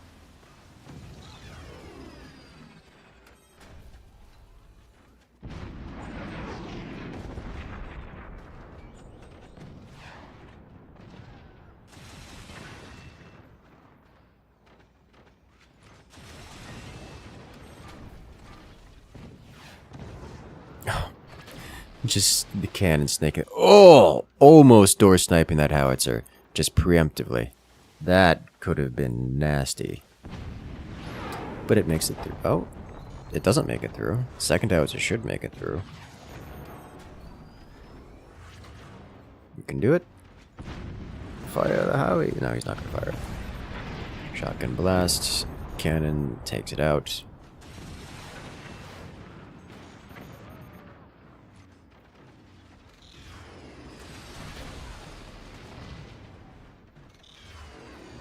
Alrighty.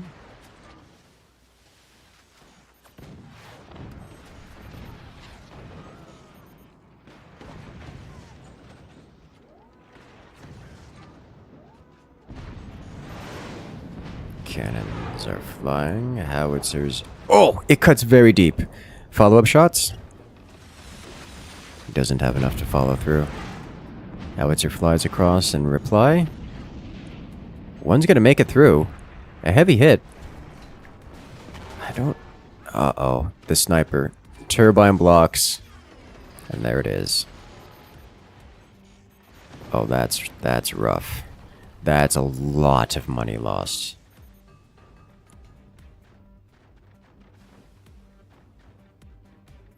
Nils taking a nasty hit from Cloud's Howitzers. Not enough to knock him down, but will be a problem if that kind of damage is received again.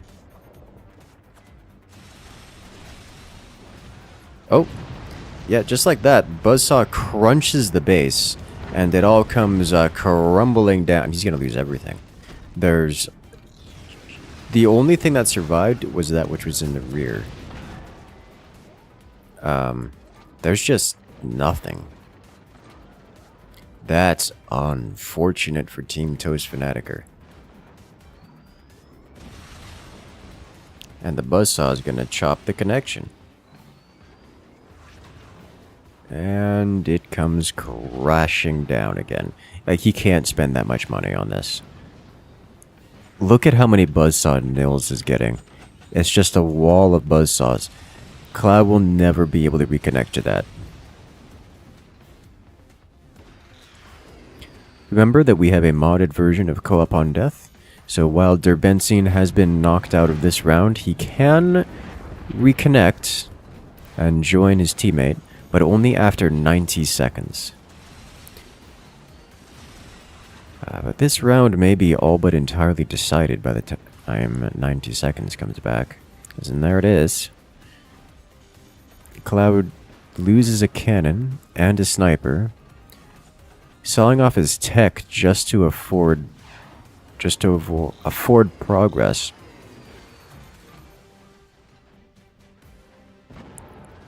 He's building down, but he's building down in front of a massive line of buzzsaws. And all of that money, it's all gone.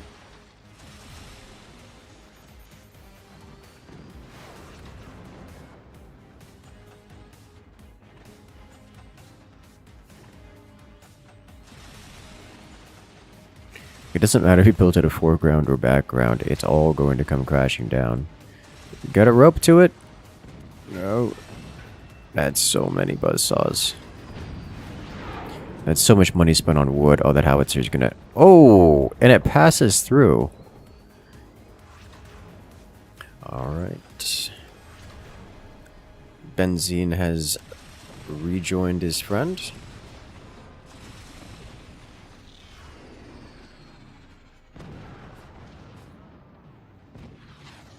Uh-oh. It's on fire.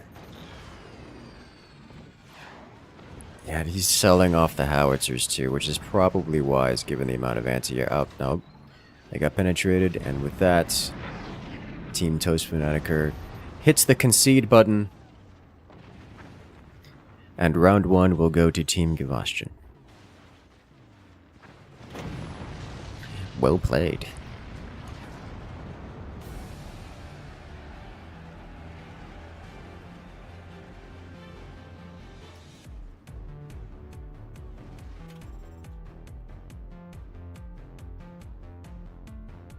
That was a good round.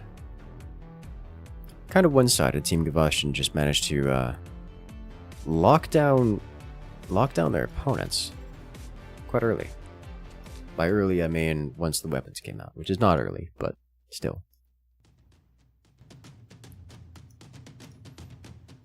The howitzers were just not able to make it across. It's the shotguns, man. That specific shotgun placement, having it so well defended and having multiple of them, he was just sitting there, knocking out every howitzer as it came across the board. And they just didn't die. Like, it was very well played.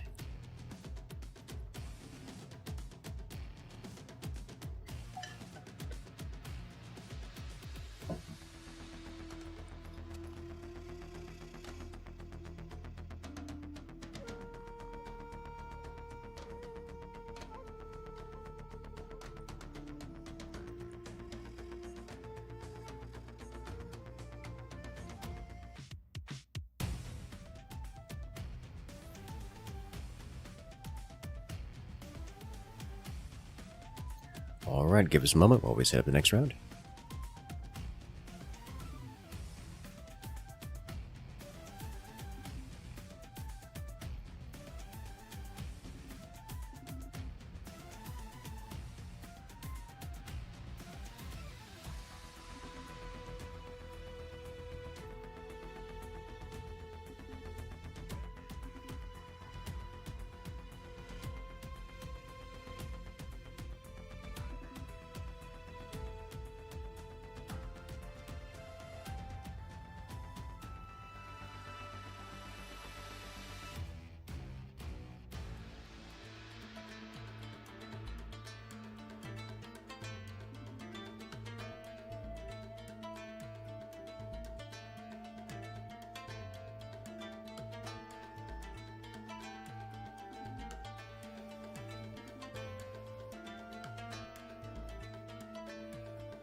Alright, having some technical difficulties.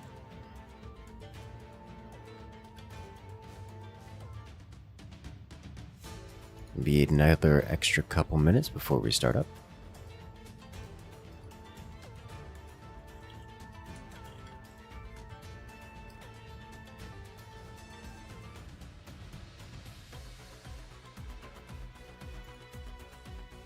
Oh, this one looks interesting.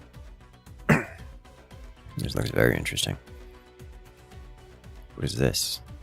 What am I looking at? I like it. It's different.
Why are you like this?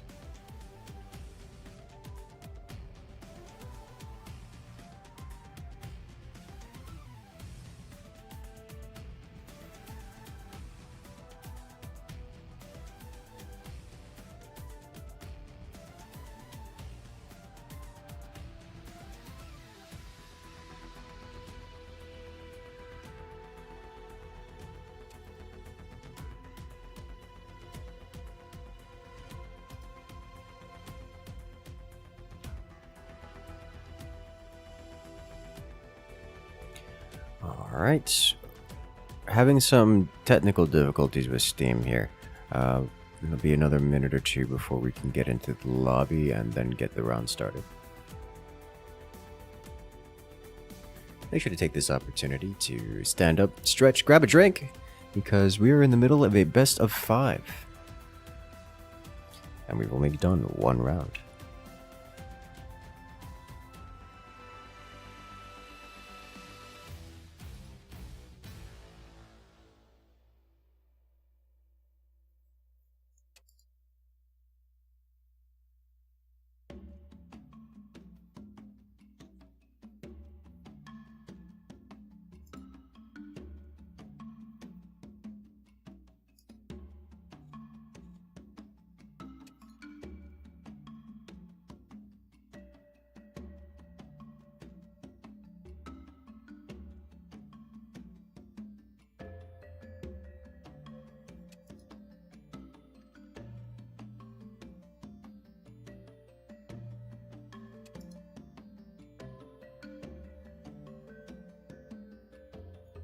So how are you guys doing today in chat? Tourney going well so far? Yes. I remember how to spell this word. Yes. Yes, I can.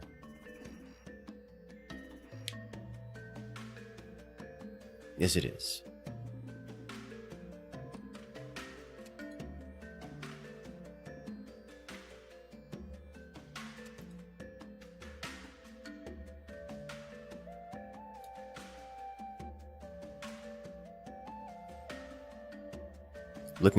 I'm looking forward to tonight. I'm going to take about an hour break after this tournament before I can bring up the stream again. I got some activities and chores to do. But then I'll be coming back online and we can have our regular community hangout session. Looking forward to it. Welcome in, Extra Raven.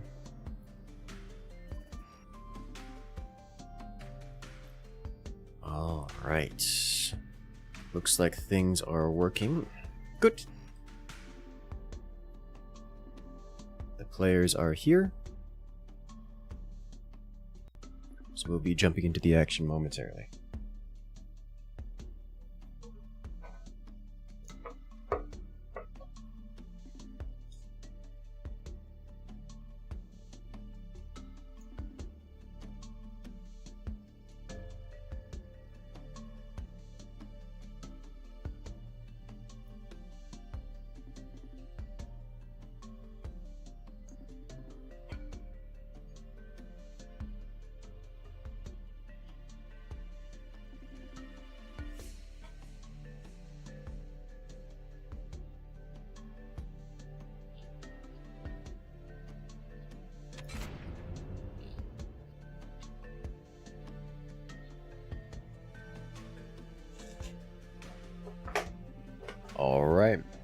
The match is made, the players are ready.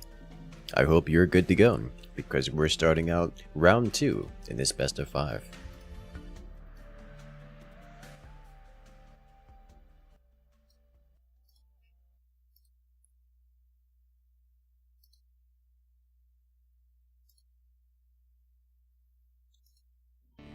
Let's do this. Welcome to whatever this is, because this is brand new to me. Someone scuffed it. Alright, give me one moment.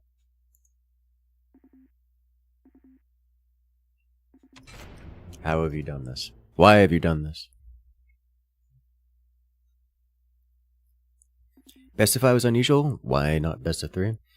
We do often like to, well, often's not the good word, but we do sometimes like to do a best of 5 for the final, because good games are good, and, you know, the final is often the best of the lot. We typically don't do it anyways, because, well, best of 5 just take a long time. And if you're doing a whole tournament in one day, as we usually do, then going for a best of 5 is just gonna... someone's not sleeping tonight kind of problems. As you know, you have, say, Europeans online right now who prefer to not be up to 4 in the morning playing forts. Especially on a Sunday night.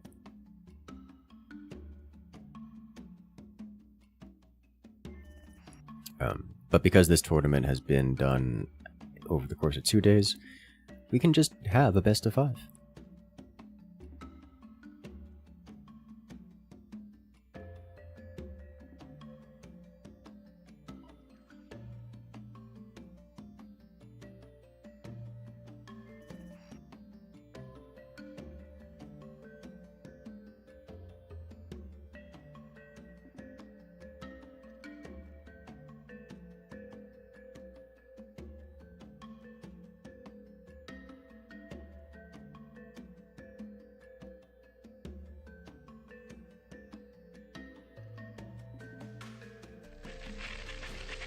Well, hello there. Mr. Man, I Need a Life coming in and joining the incursion. Congratulations, friend. You've gained access to all the beautiful emotes here on the channel, as well as the special access rule on Discord. I hope you enjoy. And I hope you enjoy what we've got coming up right now, because we've managed to restart the round, get everything working again, as we're off to round 2 in this best of 5 between Toast Fanatiker here on the left-hand side, playing as the Overdrive Commander. Is this good? Oh wow, this is some expansion. You got some dangle going on here with this. But they're facing off against their opponents on the right-hand side. In the red, it is Team Gastian. Now, this is an interesting background to the map. I was not expecting this. Some kind of alien world with Sauron in the background. Some kind of alien Sauron in the background. Zaltzvak!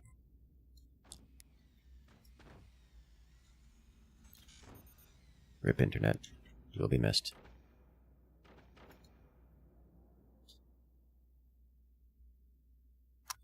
Hearing no music from this, so we're going to be adding a little bit of our own.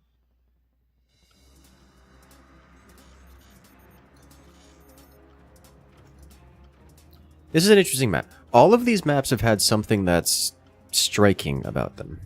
Like long expansions, just weird angles, or something of the lot.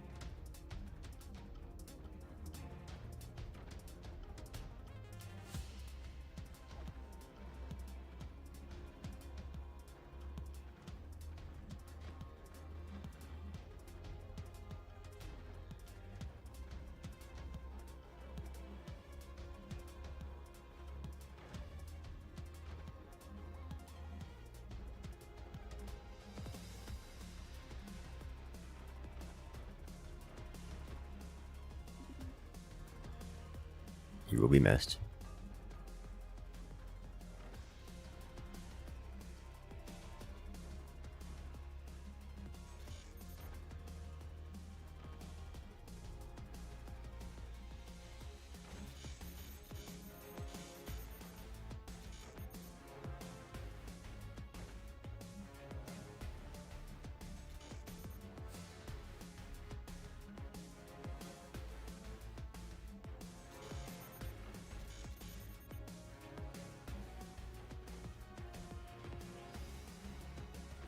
Okay, so given that this is an overdrive matchup, I'm expecting everyone to just kind of play by the rules, as it were.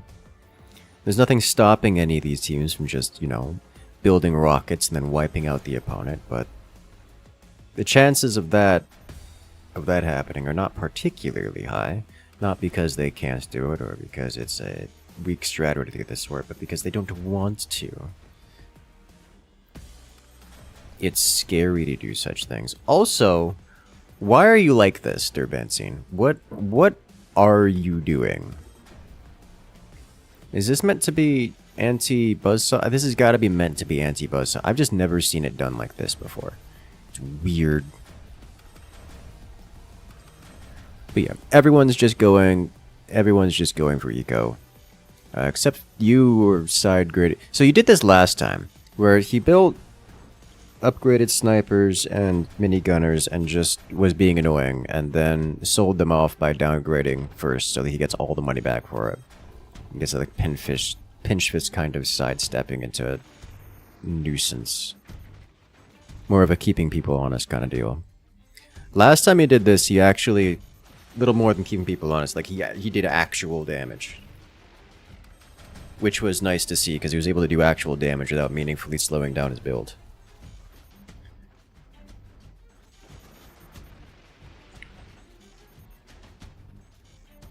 The distance on this map is a little far for the minigunners. And if he doesn't sell off those weapons like right now, he's going to be behind on his weapons. He is indeed starting to sell them off. Okay.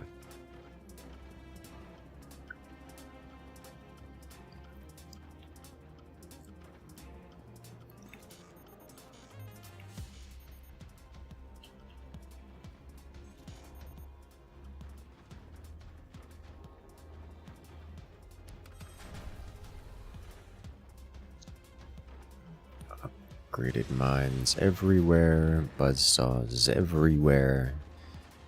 Howitzers in a lower position for Toast Fanatica. Mortars, the same position across the board.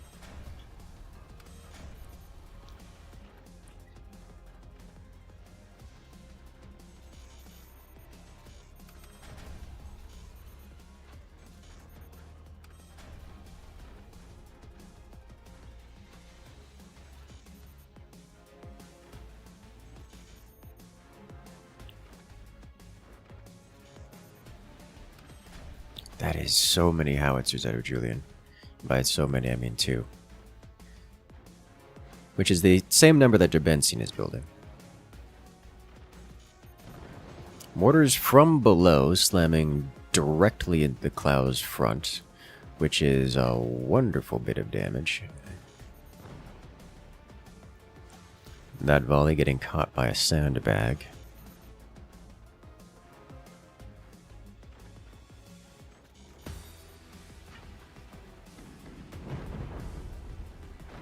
Oh! Solid hit. And he's going directly for the howitzers now.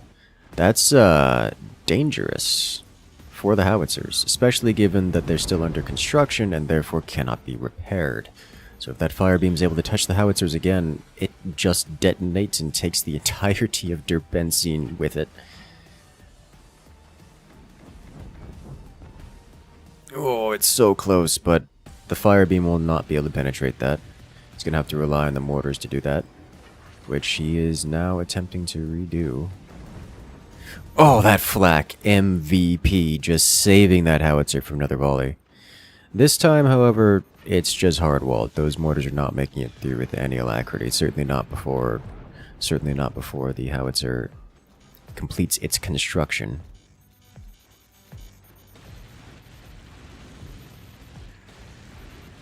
For once its construction is complete, it will be able to repair.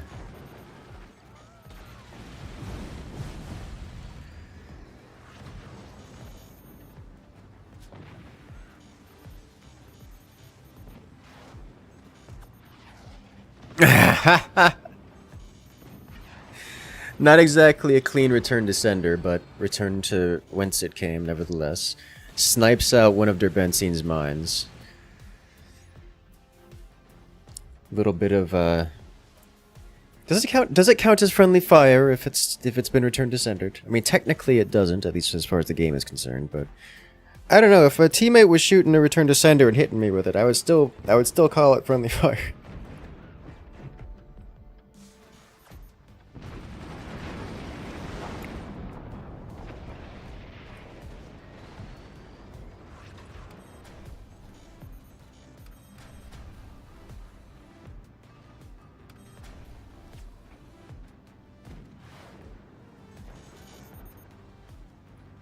Alright, Clow up to 4 standard cannons, Juliet up to 3 howitzers.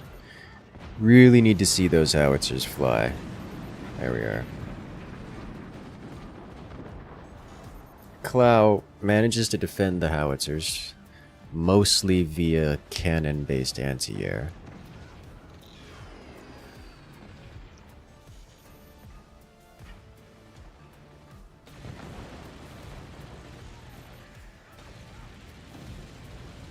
Here's the thing.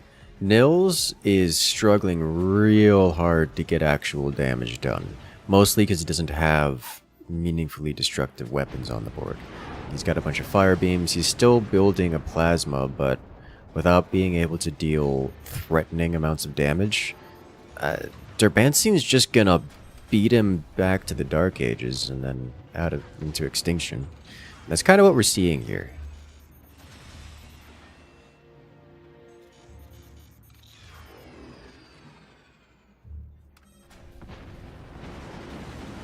At this point, Team Gastian is relying entirely on those howitzers to deal any amount of damage, and I mean, they are dealing any amount of damage, but it's not a lot of damage. Certainly not enough to knock Toast Fanatiker down. And so they're just going, Toast Fanatiker is just ramping up their offensive firepower, and Team Gastian's gonna struggle to sustain it, because that's up to 4 cannons now from top. He's got 2 howitzers on bottom, and those howitzers from bottom have made it across a couple times, and it's caused some serious issues. Looks like Gastian's focus firing on Durbensine. That's the lower fort for Team Toast Fanatiker, and they're doing some work. Picking away at the edges, Durbensine manages to keep the important things alive, loses a bit of anti-air, some external extrusions. Julian going up to 4 howitzers. But yeah, just look at that. Toast Fanatiker fires 1 howitzer and makes it clean across. Fires a second one, makes it also clean across. The anti-air for Gastian just can't handle it.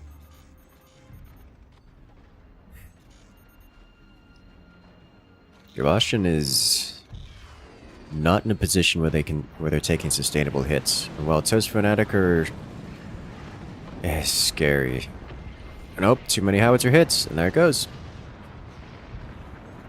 I was about to say, Gastian has with 4 howitzers on the board, Gastian has a serious amount of firepower. They just haven't been able to make the howitzers across cleanly. This time they made it, and Cloud goes down. I do not foresee Toast Fanatiker surviving the next 60 seconds. It is not impossible, it is merely extremely unlikely.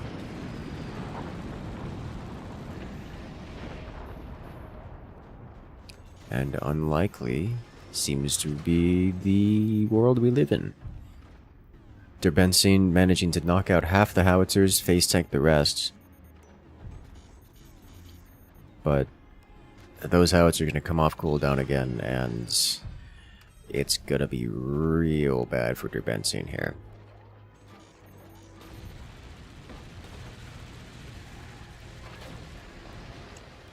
Alright, time for the next volley.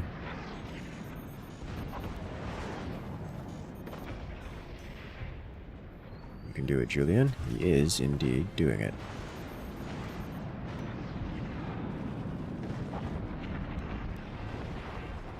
Durbensine's core impact down to 97%. It's not much, but the fact that he took any damage at all means that he's vulnerable to follow-up attacks, and there will be follow-up attacks. Should I say, the follow-up attacks that happened did not hit the core, but still. The core was breached and vulnerable, and could have been eliminated.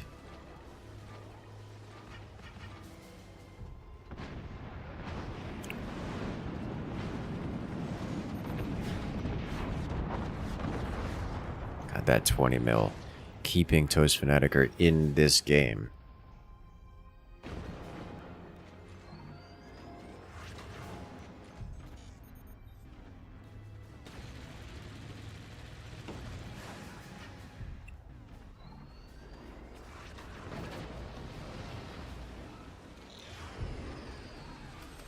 Shot for shot, Toast Fanatiker is trading blows with Gastian, at least with things that aren't the Howitzer stack. The Howitzer stack is just threatening to end the game. That one shotgun just took out 3 Howitzer rounds.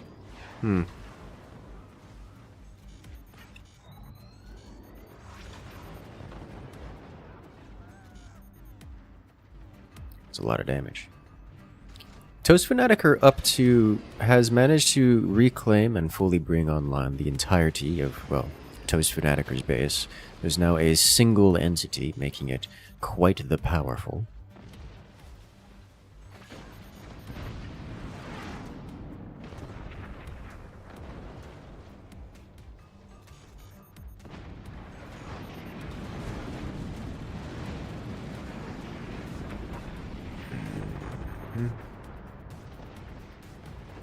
The Howitzers make it across this time, dealing great damage, removing mines and cannons alike. The Toast Fanatiker, generally lacking in damage output, won't be able to break Gastian. Gastian's just going to keep scaling upwards, doing what they... Oh, yeah, well, there's a door snipe. Toast Fanatiker loses a Howitzer.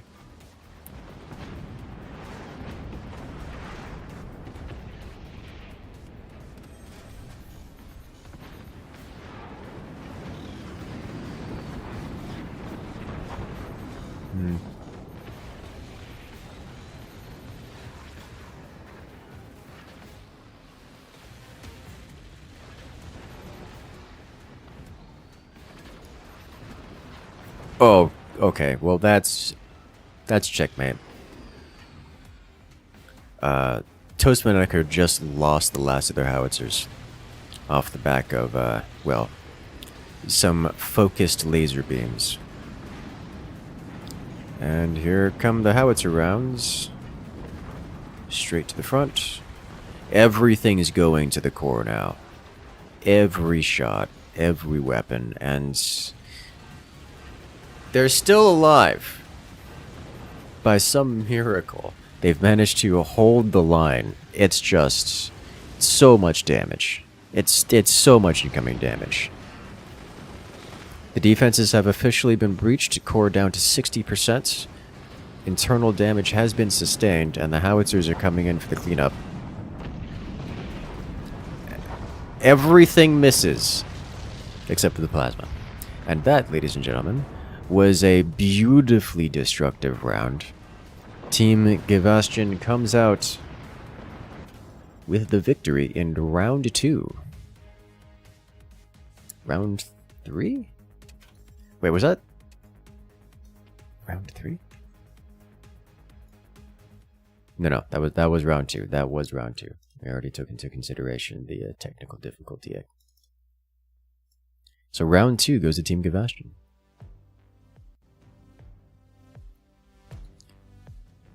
Alright, ladies and gentlemen, that puts the score at 2-0.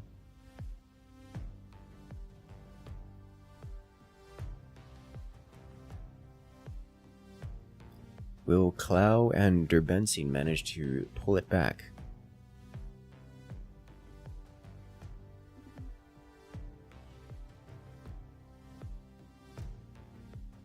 Remember, this is a best of 5, so we have at least one more round.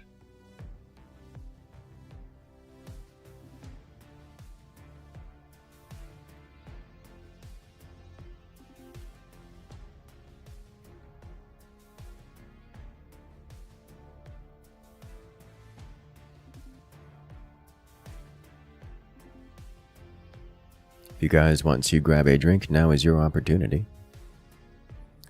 It'll take a moment for us to set up the next round in this match.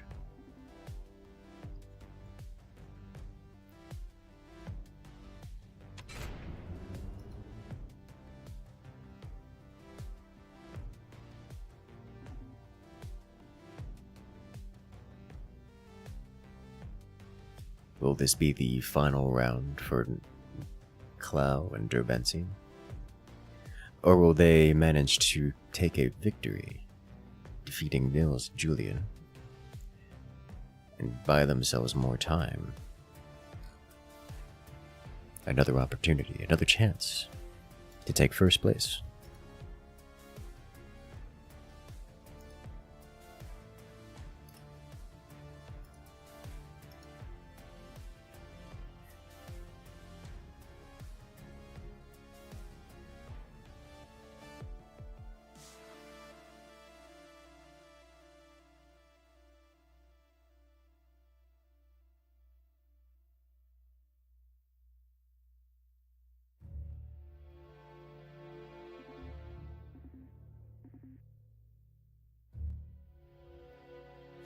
Alright, ladies and gentlemen, we're good to go. And we're starting off round 3 in this best of 5. We're at match point for Team Gastian. Will they manage to take first place? Or will they have to fight? Will they have to fight in further rounds against their opponents? It is once again a mirror match. So here we have on the left-hand side is Team Gastian, playing as the Warthog commander. Julian and Nils are facing against their opponents. On the right-hand side, in the red, it is Team Toast Fanatiker, devastation and Clow. We've seen this map once before. It has these painfully far extension points.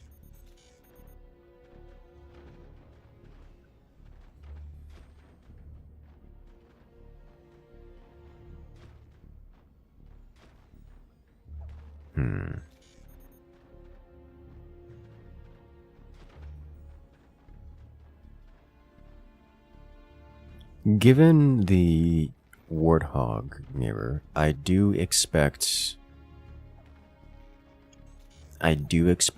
what is going to be, I'm going to describe as the kind of standard heavy weapons rush kind of deals.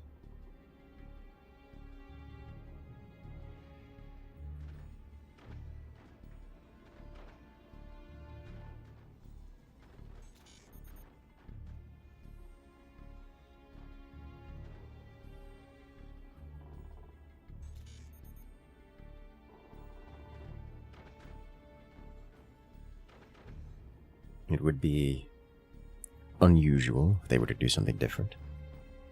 Not impossible.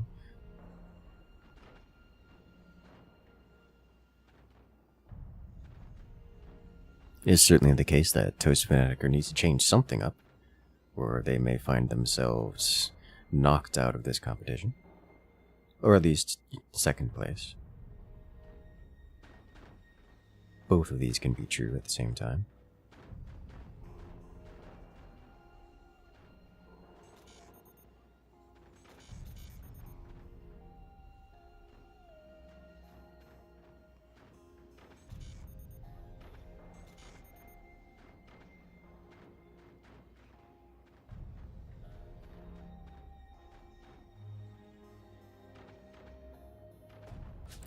I do just kind of expect cannons, like, out of everyone.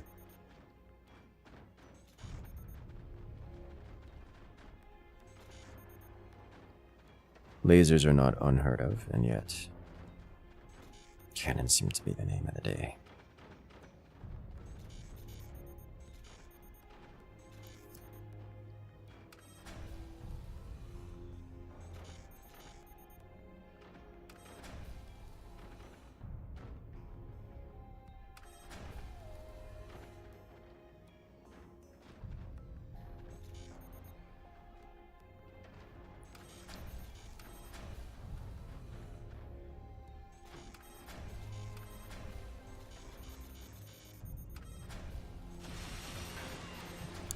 I'm not at all surprised to see the buzzsaw, though I'm a little surprised to see it in the position in which it has been placed.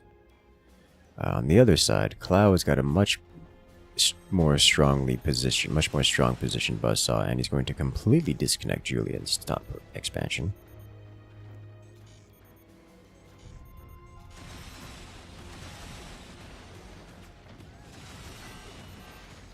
Whoa, and they're going for the core cheese.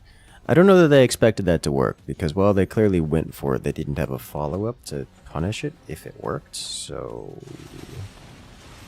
that happened.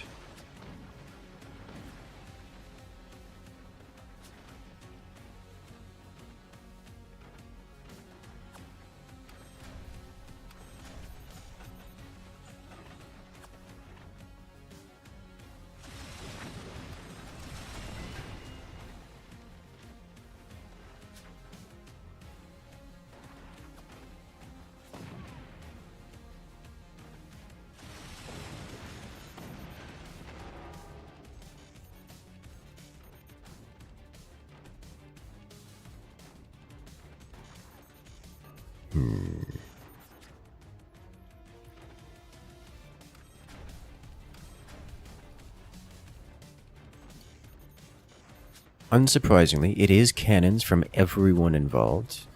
However, Derbensian is building howitzers, and he's building howitzers in a position where they are exceptionally dangerous.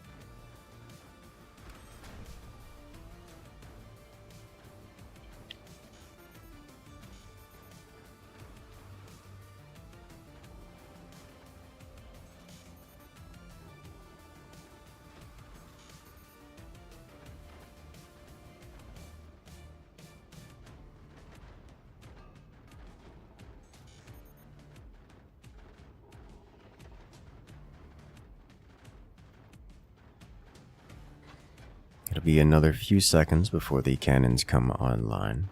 And by that I mean the first cannon comes online. It is unlikely that we're going to see any real damage from the first cannon, but it looks like Nils will have the opportunity to fire first if he so desires. Does come highly recommended. As you can see, Derbensian and Toast Fanatica are still in progress with their defenses, so firing now while the defenses are not operational is ideal. He takes the opportunity, deals damage to the howitzers, but doesn't break them. Julian doing the same kind of thing. Clow incorporating return descenders into his defenses, which makes the whole prospect of firing a little bit more terrifying.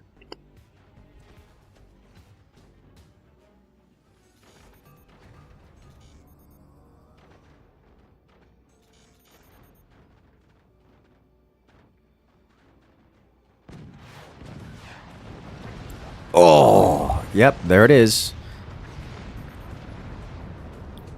Just the early cannons.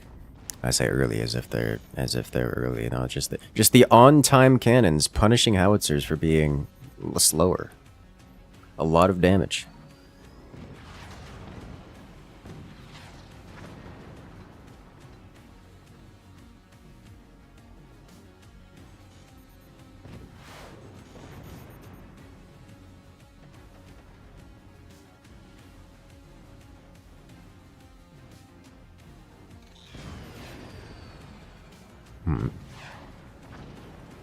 Yep. Just being picked apart shot by shot. This is going to put Team Toast Fanatica, I mean, I say as if it isn't clear. Toast Fanatica is in a rough position here. Derbensian didn't just lose, well, his howitzers, he lost his everything. His eco, his tech, his weapons, his defense. It's all gone. And with the amount of buzzsaws from Nils here, Toast Fanatica is not going to be able to reclaim that space. And all that investment is going to go to naught. Look at this. Kalau has a single cannon remaining. And while I love the addition of the return descender into his cannon stack, this is going to be one-sided because that core is vulnerable and it is gone.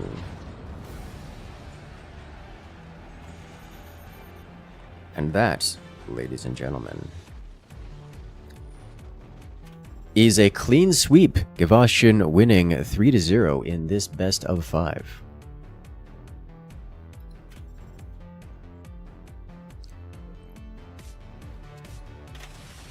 That was a fast round is what that was. Just cannons on time, defenses didn't hold. Knocking out Derbensian really early here.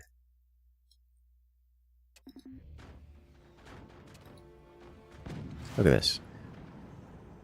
Just the angle coming in from on high. Sniping out the Howitzer. Taking out the foundations and dropping the entire base with it. All the tech, all the everything comes crumbling down. No survivors. And that's the end of it.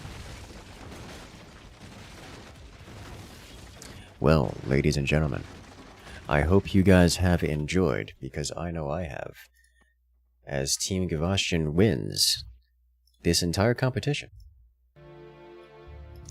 Alright, ladies and gentlemen, I want to say thank you to Pyle for putting together the competition, and thank you to all the players, and congratulations, especially to the winners, to everyone who has joined us. We had quite a lot of players involved here, and I honestly, I really liked this, because this is, not only is it a change to the co-op on death mechanics, so we can, you know, play with things and see how the community feels about it, but it's also a bunch of new maps. New maps which are, in many of them, not only do they look good, but they are actually kind of cool to play on.